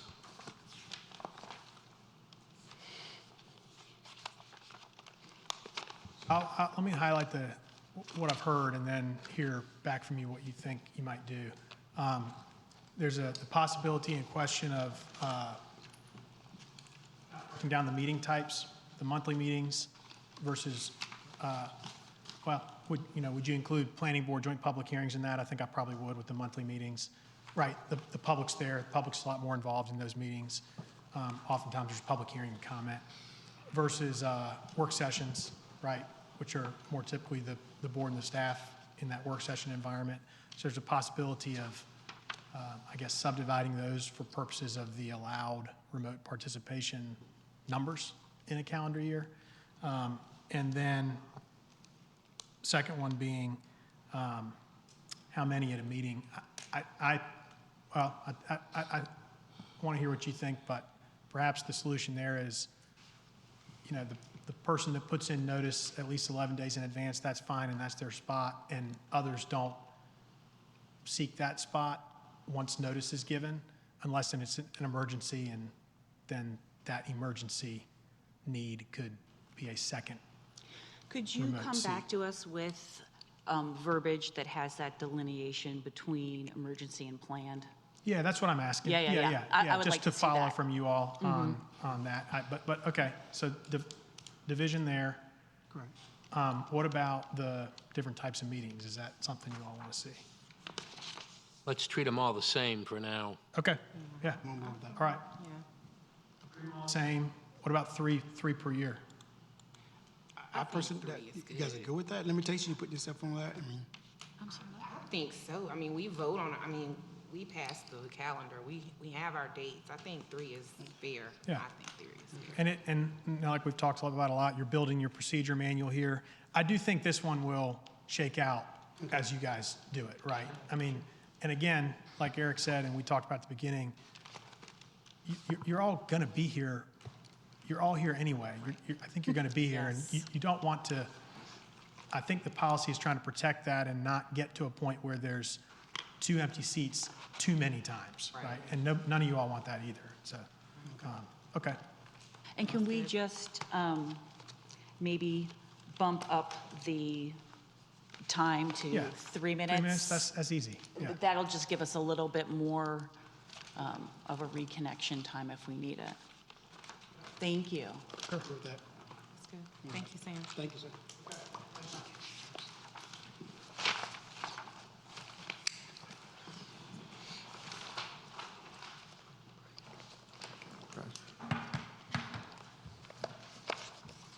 Before we move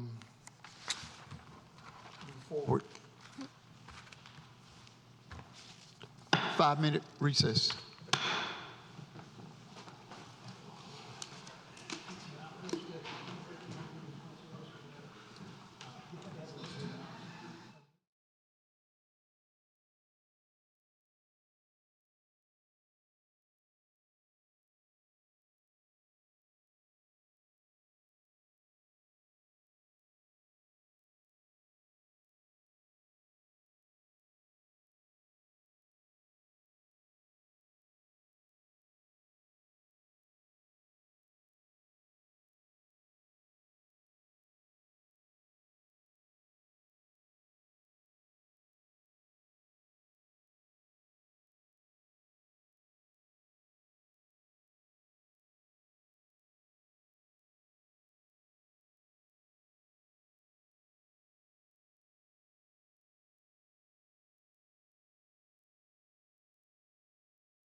Where'd you get that? I'm This gonna was famish. this was a snack I had Oh, man.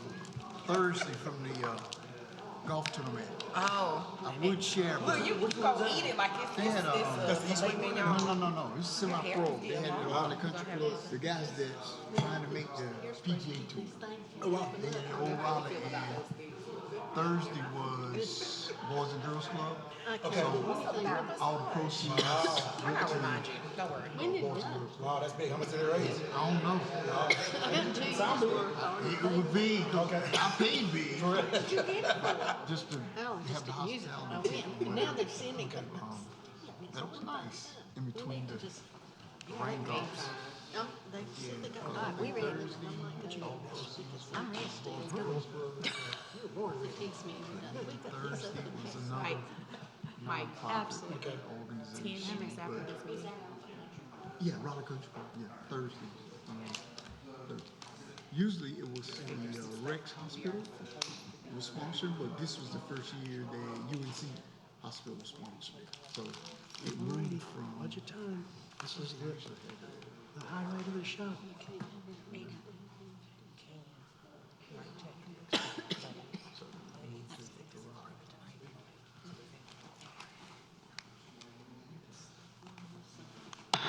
reconvene. Manager Moore. The board scheduled a budget public hearing on June 5th, 2023, and upon its conclusion has satisfied all statutory requirements to adopt the FY 2023-2024 budget ordinance. The discussion before the board is the board may adopt the budget ordinance as submitted, modify the budget ordinance, or table the discussion until a meeting on or before June 30th. Staff recommends adoption of ordinance 2023-48.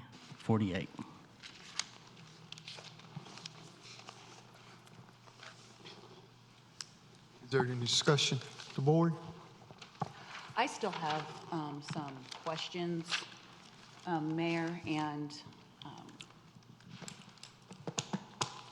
we can either address them now or we can push it to the June 15th work session.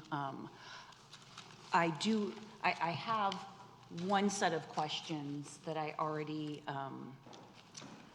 gave a heads up to Chris Ray that I was going to be asking. So if I could ask those questions, but then afterwards, I would really like for us to table this to the June 15th work session.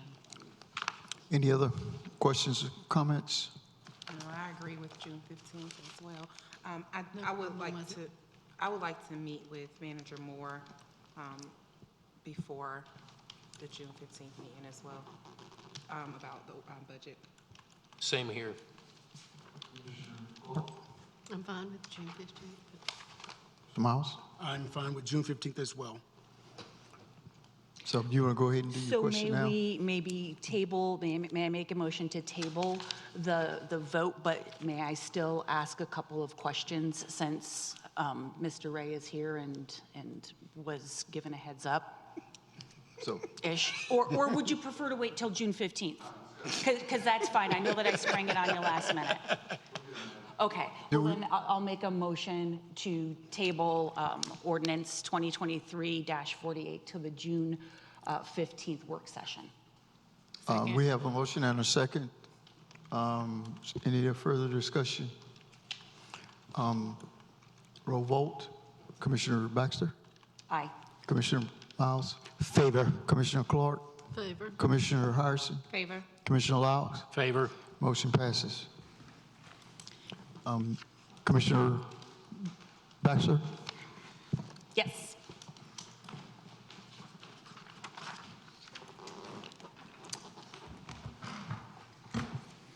Good evening, Mayor, members of the board. I'll be glad to how to answer your questions, ma'am. Okay, so I know that working probably in Parks and Rec and in Public Works, well, and the police department. All right, you guys all have overtime, but can you help me understand the amount of overtime that you had last year, and then actually, just go ahead and answer that, and then I'll ask Okay. my other questions. I do have some context for you for the first quarter of this year. I'll have to get back with you in regards for the full year. That's fine. And clearly, I will tell you, when you asked for that, I did call one of my staff, and clearly they're on top of that, who tracked that stuff for me. And for the first quarter of 2023, January through April, we had 190 hours of overtime and had 100 hours of comp time, for about 290 hours for the first quarter. If I was to break that down into what caused that overtime and comp time, I would say 40% of that was events, 25% was vacancies that we have in the department, 10% was probably callbacks, and then the volume backlog that we are experiencing is probably the other 25%. So that gives you a little feedback from where those numbers are being generated. A large percentage of the first quarter this year was Springfest and several other town events. Does that help?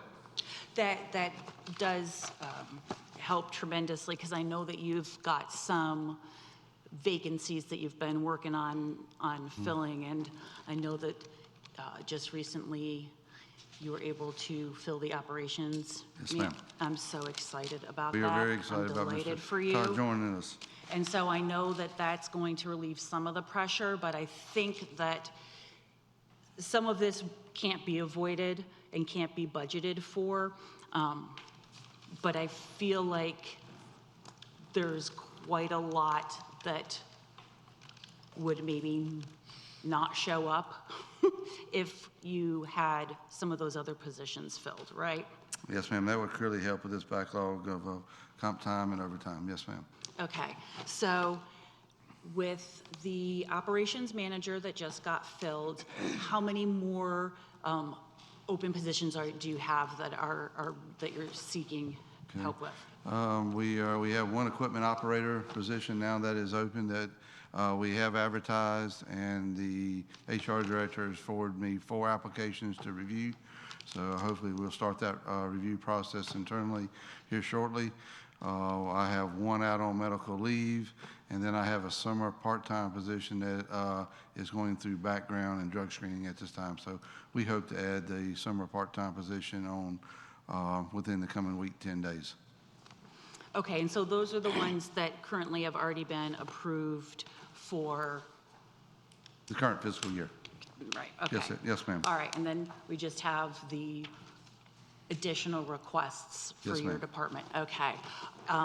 Is there a process or a way that we could help you get those positions filled faster so that you get better coverage? I'm always open to, I mean, one of the best tools we have for recruiting is word of mouth. Okay. Yeah, so anytime you see someone that you feel like has got a career set or mindset in public works, and they may be interested, please tell them to reach out. So we do all these other areas where we reach out to, whether it's LinkedIn or different American Public Works Association, News and Observer, but my rule of thumb for the past 20 years for me is word of mouth has been the best. The operations manager that we just hired, the top 3 candidates we interviewed were from word of mouth and local candidates that we reached out and that had expressed interest to us previously about employment with us. And so we reached back out to them and asked them if they were still interested. Okay, so as far as, I know that the application process takes place online through the government website. Is it helpful for us to also recommend that on top of the government website that they forward their resume to you physically so that you know that that's coming down the pipeline, and that as soon as it gets through the government website, you're going to see it and know that an application is on its way? And they're more than welcome to reach. I don't think they need to necessarily send me a resume or an application. Just reach out? Just reach out and let me know that they're interested. Currently, I'll work with our HR director as they go through the portal and stuff to, make sure we get those candidates interviewed and looked at if they meet the qualifications. Okay, awesome. Thank you so very much. Yes, ma'am. Thank you. Anything else? All right. Have a good evening. Thank you, Chris. Thank you.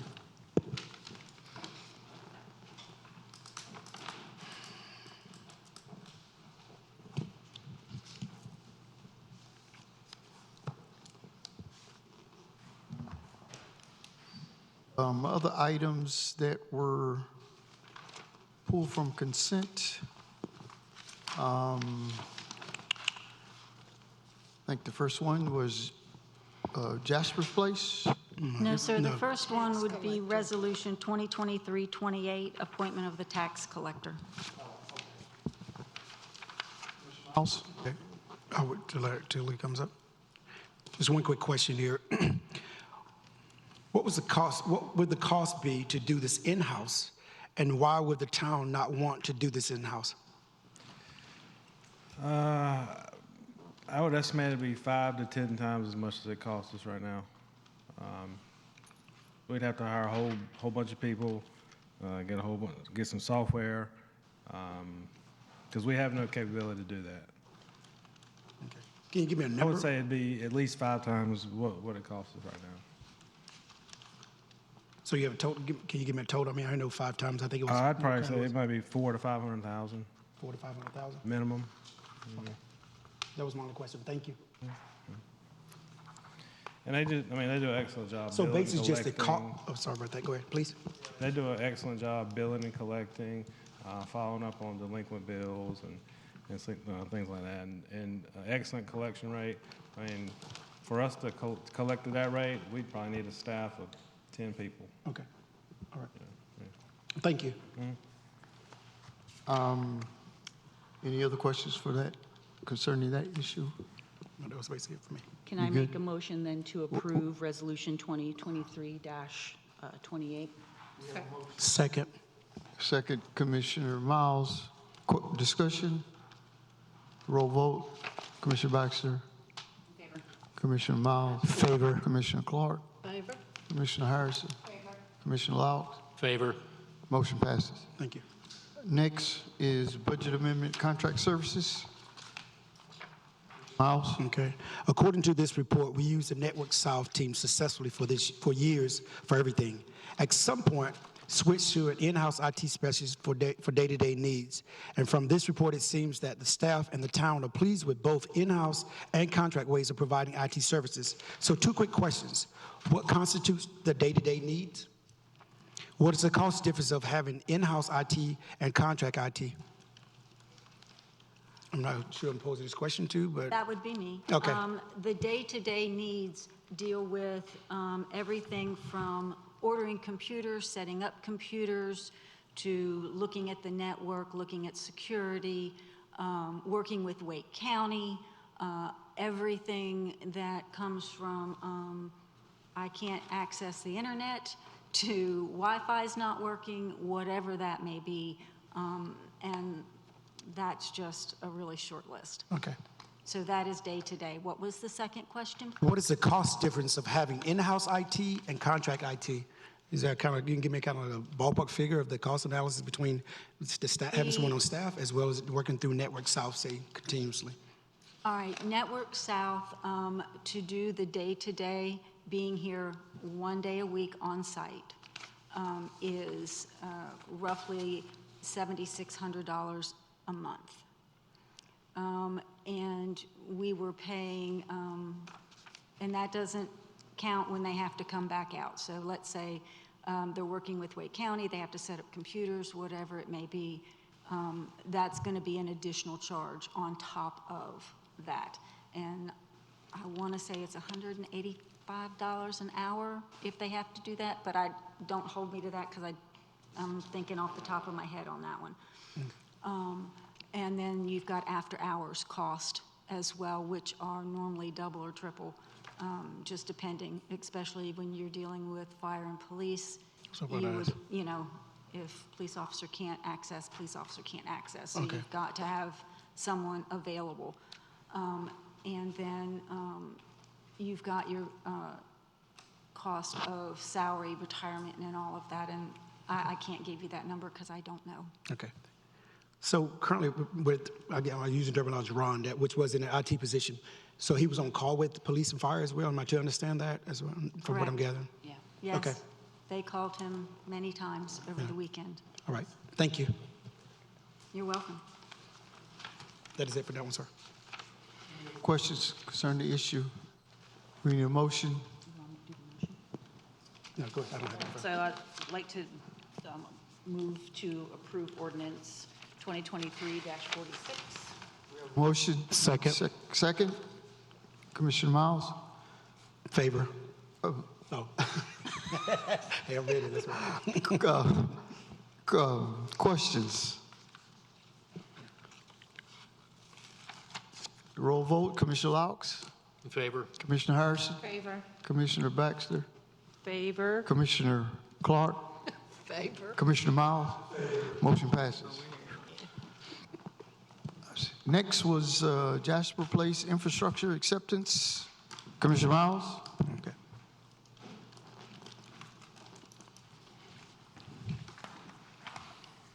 Even though these additions are not major additions to our roads and storm drains, each addition adds works to our staff. So could you, Chris, explain the impact this will have on the workload of your staff? Yes, sir. Let me probably talk to you a little bit more broader than just, I guess, Barrington or Jasper Place. Clearly, as we add roadways and storm drainage, we're adding infrastructure for our staff to inspect, repair, clean, and maintain. So that's a heavy burden on our departments. In addition, it's not that, as we get roads, there are street signs that go down occasionally. We had a couple go down over this past weekend. There's right-of-way repairs, there's sidewalks, roadways. So it encompasses more than just stormwater cleaning. It's the roads, it's the more miles of street sweeping, more miles for sidewalks to repair, roads to repair. And then we also got to look at the front-end cost, or not cost, time commitment in reviewing these subdivision plans and stuff, and actually pulling these reports and stuff together. That's where we're looking for that construction plan reviewer to help with us in regards to making sure those plans meet your specifications from our standards, or meet DOTs, or meet our UDO. And also on the back end, as we prepare this reports and stuff, I will promise you these reports, you might even notice that some of the dates started coming in December. And so we're tracking this information from 10 or 12 subdivisions coming in. We also are having a look at the bonding information. Bonds expire, they automatically renew, but some are expiring or some are being adjusted. So we're kind of constantly managing those pieces. We're also updating our 811 system. There's a portal that we participate in that every time we had a Jasper Place, we had a Barrington, we're having to include that area for our areas for our line locators to locate. So every time new AT&T goes into a Barrington or somewhere else, there's more line locates we're having to generate and do. So we feel like the construction plan reviewer would be a very vital piece. We're addressing some on the infrastructure and maintenance. We also need to look at the front end. It's kind of similar to planning and looking at the front end of plans when they come in, and the burden that the planning department is looking at. So we would ask for and feel like there's a need for that front end person on construction plan review and encroachment agreements. Okay. So it's definitely having an impact on your staff. Absolutely. Every time we add a street, add a mile, there is an impact, even though it may be small. But, and for example, we may only require to inspect 10% of that subdivision each year, but the cumulative effect is what's getting us. It's not one Jasper, it's not one phase of Barrington. It's the cumulative effect of 12 subdivisions and multiple phases going on at a time. And that cumulative effect it takes a commitment and staff to be able to manage that and maintain that for you. Thank you. I'd just like to commend you and your staff for continuing to keep it up. We're looking out. We'll see what we can do. Thank you. Thank you. Any other questions, comments concerning the resolution? We need a motion. I move to approve Resolution 2023-30. We have a motion. We need a second. Second. Commissioner Laux, thank you. Discussion? Roll vote. Commissioner Laux? Favor?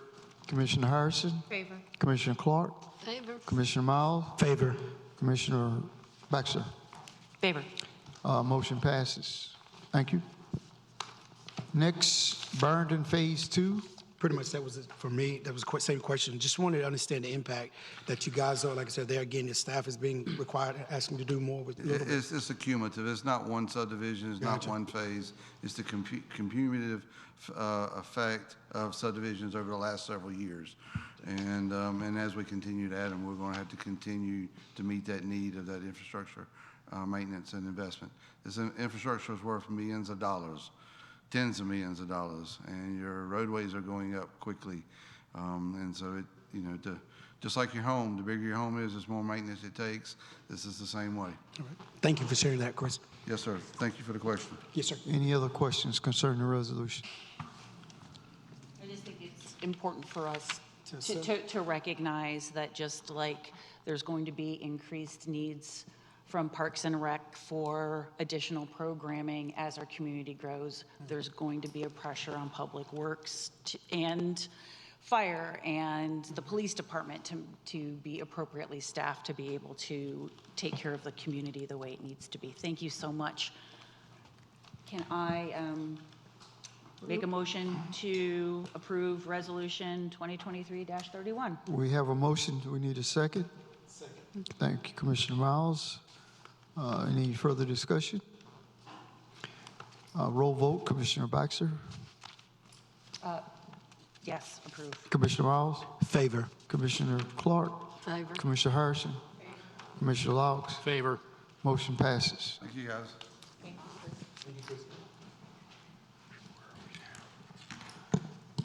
I laid the proclamation up there for you. Okay, before we do board comments, there was a proclamation for the Women's Veterans Day, June 12th, 2023. I'll read it.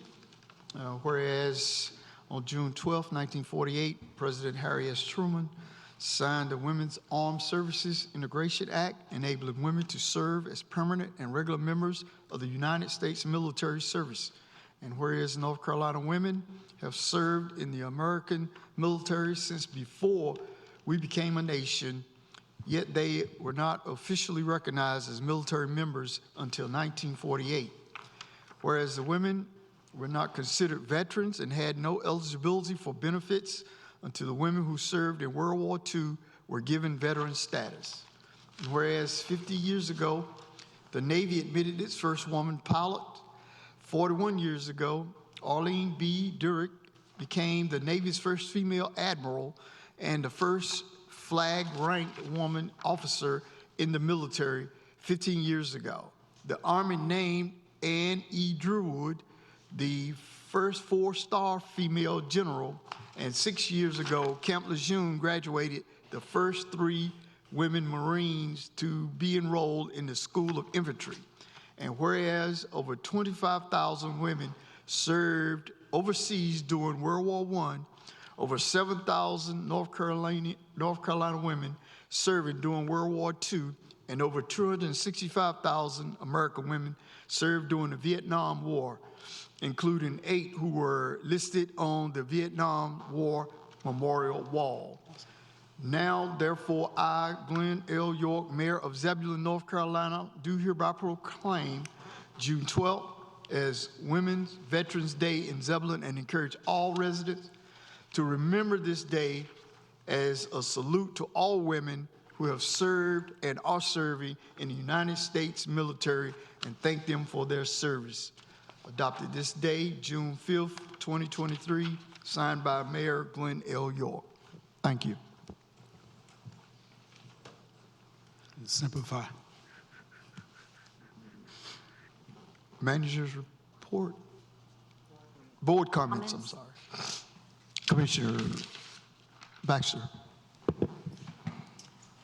As far as women veterans go, I'd like to send a little shout out to my sister Bridget and my best friend Laura and one of my dear schoolmates, Kim, as well as the other women in my life who have served. That being said, I think that we have missed a bit of we've dropped the ball a bit. We've dropped the ball a bit, and I encourage staff to think about this when we come up with and put forth resolutions. It is Pride Month, and I think that we should recognize that.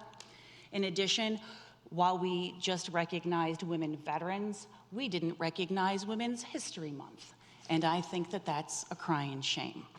So I would encourage staff to take that into consideration moving forward.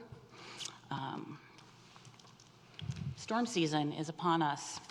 So if you've got a generator, test it. If you've got some candles, you don't necessarily have to light them, but you should at least make sure that you've got matches or a lighter nearby. If you've got any big Widowmaker limbs in your yard, address them now, please. No one wants to be pulling a gigantic branch off of their car when a storm rolls through. If you need to, get your little bug out bag ready if we've got to evacuate. Make sure that you've got some bottled water or something to put water in should you need it. Just pay attention to storm preparedness because every once in a while we get hit with one. We've got the spring concert series coming up with a Motown band, and I'm looking forward to it and hope that lots of people come out to the municipal lawn and join us. We've also got the Juneteenth celebration, which I'm super excited about, and hope that everyone joins us on June 17th for that celebration. We've got a bunch of construction that's been happening along South Arundel Avenue. And I would just like to say thank you to everyone who has been so very gracious when waiting for that sign to turn so you can move slowly. That is a very much needed water line replacement, and I am very grateful that it is happening. And I don't know if it's finally, but yeah, no, I guess it is. Welcome, Gilbert Todd, to Public Works. No, not? It's on social media. We still have some due diligence to do. Thank you. Oh, all right. Well, it's been posted, so. It's on social media. So, welcome to. It's on social media. No. All right. So I will just. That's the end. We're gonna run with it. Thank you, Commissioner Max. Commissioner Miles? I would first like to commend and thank staff for the last month of budget presentations. Your efforts do not go unnoticed and greatly appreciated. Thank you. Y'all knocked it out of the park. There again, the name unknown, I guess, with Public Works.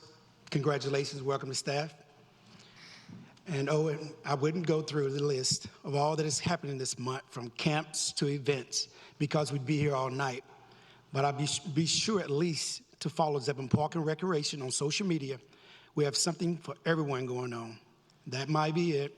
Yes, that's all. Thanks, folks. Unity through community. Commissioner Clark?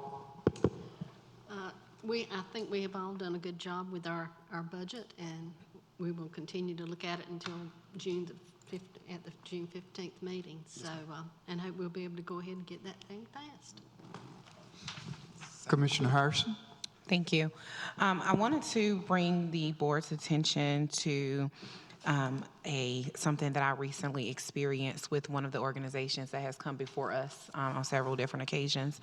Recently, a very dear friend of mine experienced a child loss because of stillbirth a few weeks ago. And in trying to support her, I had absolutely no idea how to support her in such a trying time. And I reached out to Angel Prince, Brandon, and Tashina Wiggins. Within 24 hours, they had a care package delivered to my home with all of these essentials and resources and amazing things that when I delivered them to my friend, she was like, wow, where did this come from? How did you get all of these resources? And I told her about Angel Prince. And so I just wanted to give them special recognition for their work in the community and for the work that they are doing to support people and those of us that don't know what to do in these trying times. I know that they've come before us a few times, and we want them to continue to do their work, but I wanted to let the board know that they are doing great work, and I experienced it firsthand. Also wanted to mention to our Parks and Rec Director, Sheila, that I've recently had an experience with a flag football team out of Roseville. I know that we have a lot of conversations about our football team, Zebulon football team here. And while this may not be the answer to the football team and having football here in Zebulon, the organization that was running this program that we played in was amazing. Very well organized, very professional. I've never experienced so much camaraderie amongst teams and coaches, and I want to be sure to pass the information off to you so that we could maybe look at something like that as an alternative to football in Zebulon. And that is it. Thank you. Commissioner Laux. Thank you. Two quick comments.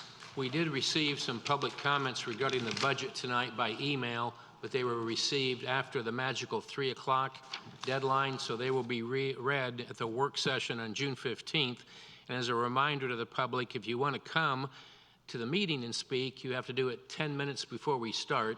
So a 6 o'clock meeting, you need to be here by 5:50, but we do encourage your input. And if you have any budget questions, I really encourage you to reach out and talk to the commissioners, because we are really trying to understand this budget as well as staff. And along with that, I want to thank the staff. We've spent umpteen hours going over the budget, and I know we haven't even approached the time that department heads have put in this for the last 6 months. It's the most important task we have, is trying to figure out how to spend our $22 million plus in taxpayer dollars each year. That decides what gets done and what doesn't get done. So we really encourage input from citizens, and reach out if you have questions. That's it. Thank you. Thank you. I would also like to show my appreciation for the staff for all the efforts they put into this budget. I know it's not an easy process, and it's much appreciated. I also like to thank Commissioner Clark and Commissioner Harrison for going with me to East Wake High School Academy graduation. It's always good for someone from the town to show up at those events. The next one will be East Wake High School. If you, Commissioner Miles says the 14th at the Raleigh Convention Center. So if you need any more information, just reach out. I think it's at 4 o'clock. Yes, and they want you to be there at 3:30. Yeah.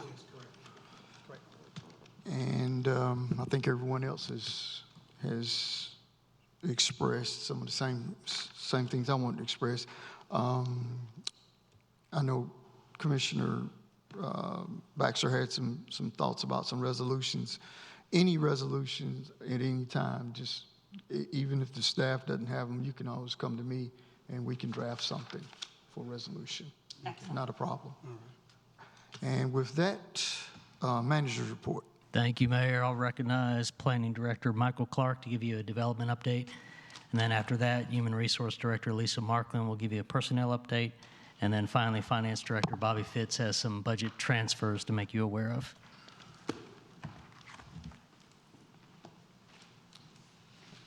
Good evening again, Mr. Mayor, members of the board. Let me exit out of this.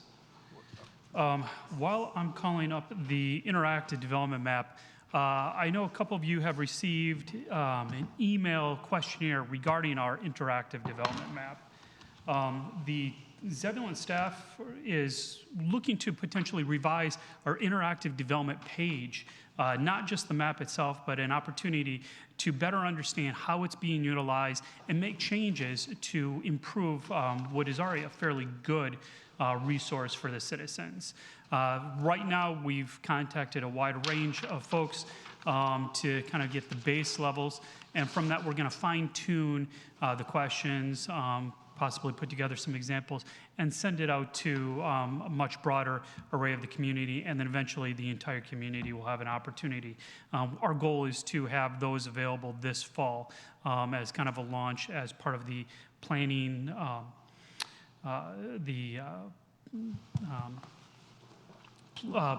Citizens Planning Academy. I apologize, it's been a long evening. In terms of development updates, there was a couple new projects. First and foremost, this project has officially submitted their TI and their conditional rezoning. We anticipate, or again, completed the reviews.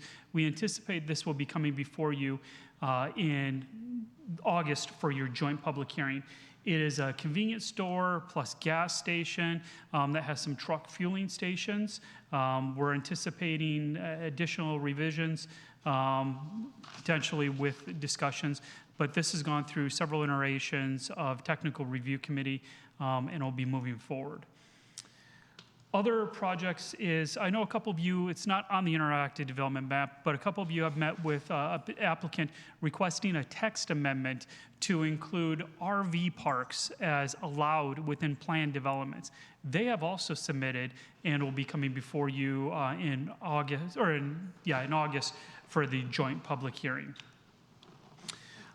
In terms of recently resubmitted developments, the Phase-In Tract, which is adjacent to the Ammons development in Wendell, they have resubmitted. This just happened last week, so we haven't gone through full comprehensive review with our technical review committee, but we'll be doing so. They will be requiring planned development rezoning, so this is a case I'll be coming before you this fall for joint public hearing, and then planning board recommendation, and then board decision.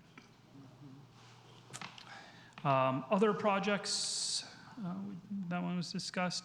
The Walpurdy tract, we've been in contact with the developer, and they will be, they have reached out to the property owner, and they have not come to terms yet with the property owner, but they still wish to come before you. We anticipate that coming in August for a potential decision, unless the applicant decides to reschedule. Adam Culpepper, our senior planner, will be presenting that, as I'll be unable to attend that meeting.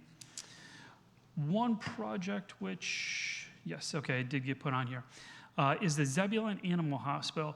They're looking to do a conditional rezoning of this parcel here.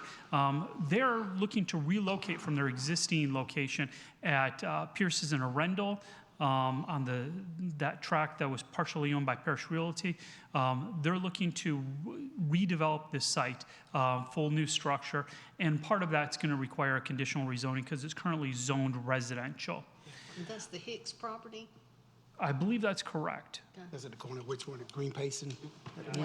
Green Pace and Arundel.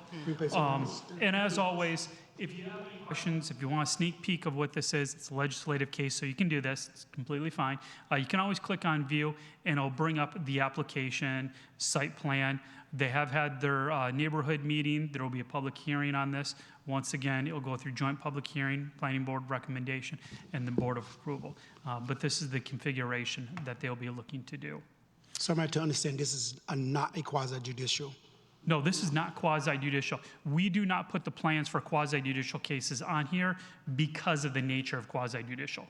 Completely understood. I had citizens reach out with documentation stated that this would be a quasi-judicial, so I was trying to figure out where. No, conditional rezonings and plan developments and regular rezonings are legislative processes within the town of Zebulon. So it is something that if the developer or the applicant reach out to you, you can have full conversations. Special use permits, variances, and appeals, those are all quasi-judicial. In your case, you hear the special use permits. The Board of Adjustment hears appeals and variances. For those cases, you cannot have any interaction ahead of time.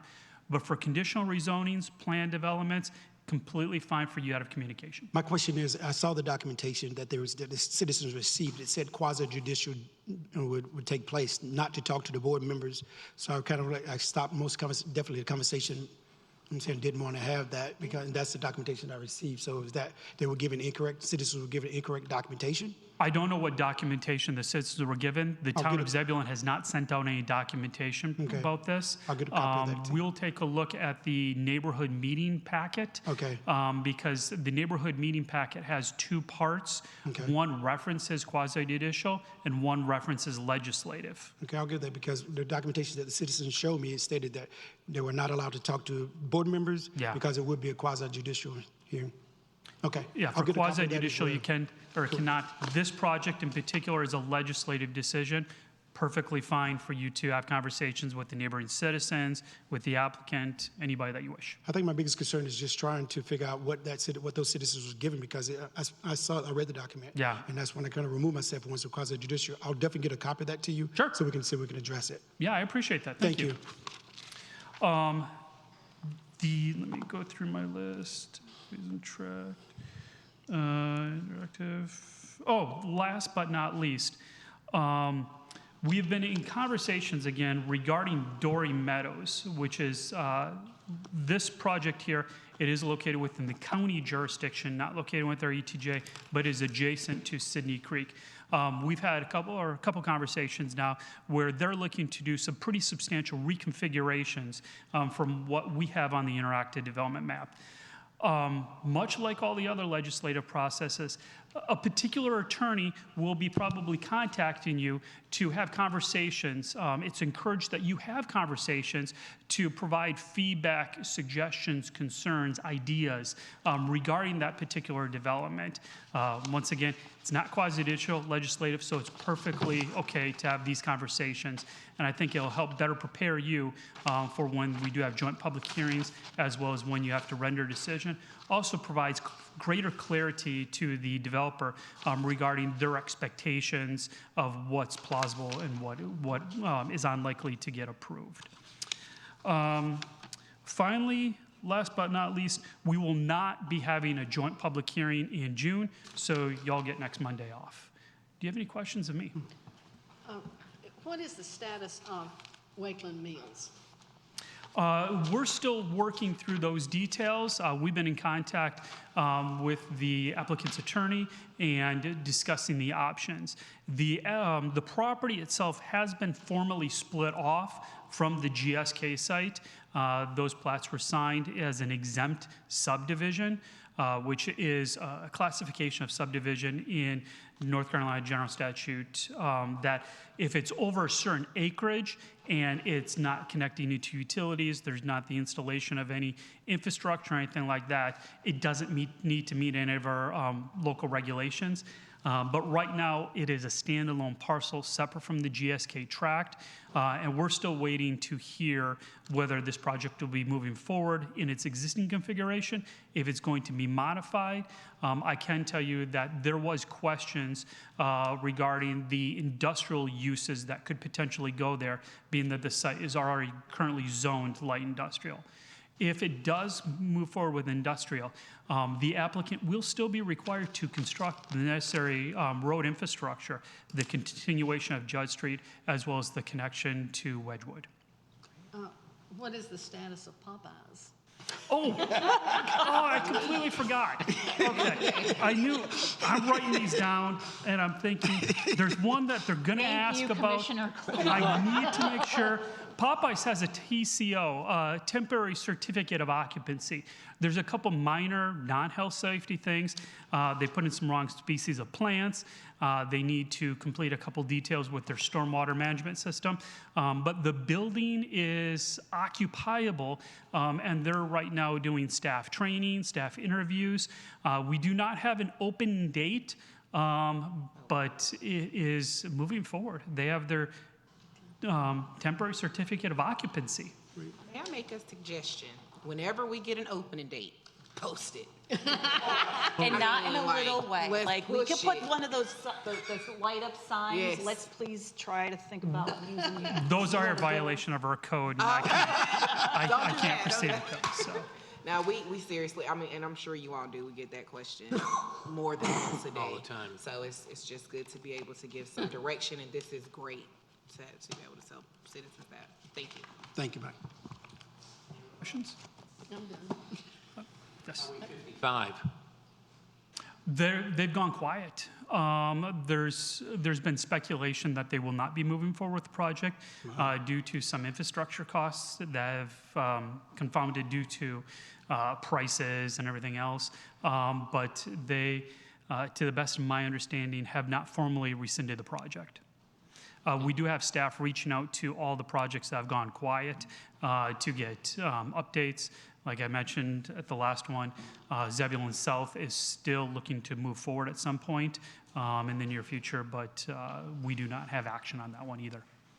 Tractor Supply is still on track for this fall, and I see the hardware stores being about half stocked already, so they're going to be getting close too. Yeah, Ace Hardware, True Value Hardware is moving forward with their project in next door to the old Compare Food site.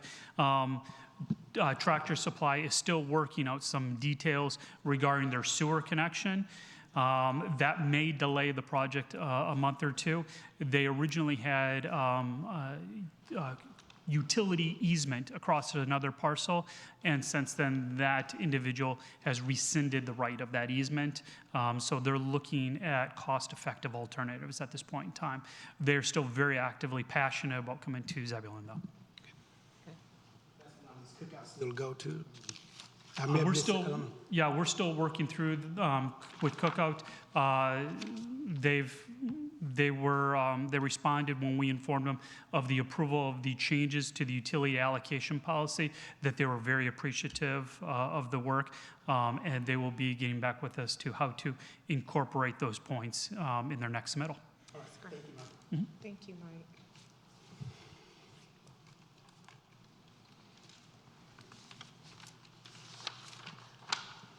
All right, so we have been very busy with positions and applications. Right now, we have 2 full-time and 3 part-time positions. We have police officer and program coordinator in Parks and Rec and the police department. The program coordinator closes on 6/21. Police department is open continuously currently until we fill all of the positions we have available.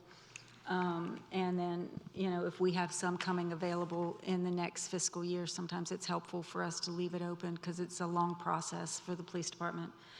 We have 3 part-time positions, part-time park maintenance worker, and part-time instructor, and a part-time recreation aide athletics that are currently open, and they're all continuous. We are interviewing or reviewing applications for the Planner 2 position, police officer, recreation assistant, and public works equipment operator 1. One quick question in the comments. Commissioner Baxter mentioned a position for public works. I heard due diligence. Can you elaborate on that a little bit for me, please? Before we announce any positions or anybody in a position, we have to go through a background investigation and they have to pass a drug test.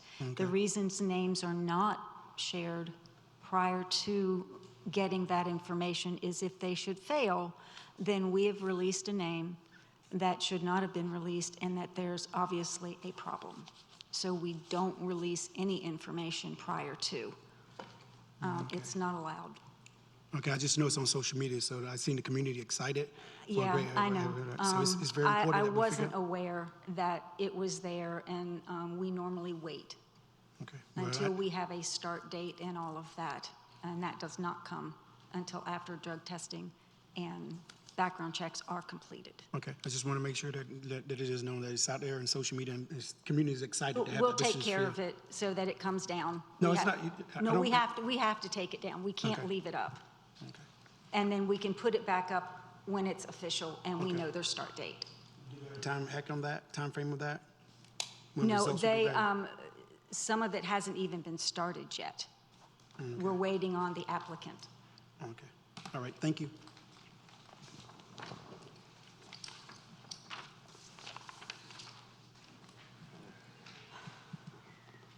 Both are one.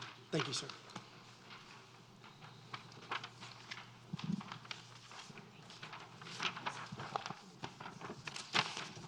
Thanks, Robbie.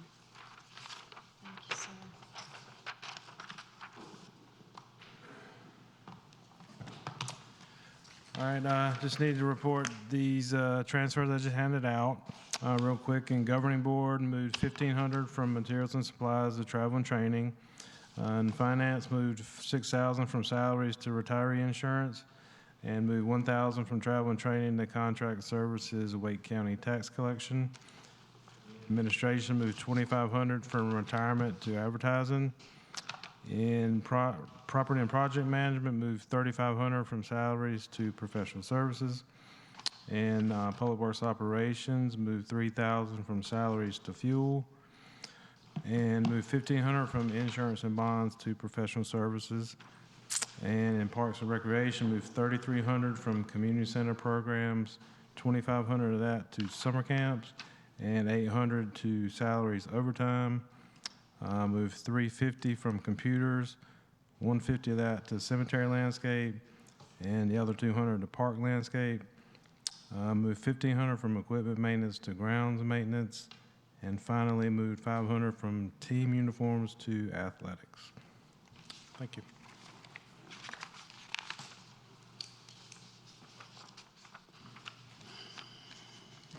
That concludes the manager's report. Thank you. You have a question, comment? No, sir. Just one last comment. Go ahead. Mr. Mayor. I just personally want to take this time to, I see the representative from Woodland Cross is still in. I just want to kind of congratulate them on the passing of that and let them know that I'm ready, willing, and able to succeed this community and come and join in and become a part of Zebulon as we grow. I personally want to give that accent to you. I had one other comment I failed to mention. I was appointed on the board of directors for the North Carolina League of Municipalities effective July 1. It's a one-year term, so there will be some times y'all won't see me. Congratulations on the additional work. Thank you. We're doing well. Look at us. Moving up next. Do we have a motion? So moved. To adjourn? Second, all in favor? Thank you. You now, whenever. I know, like, sorry, I didn't let you finish. I'm getting better, I'm getting better. On that position.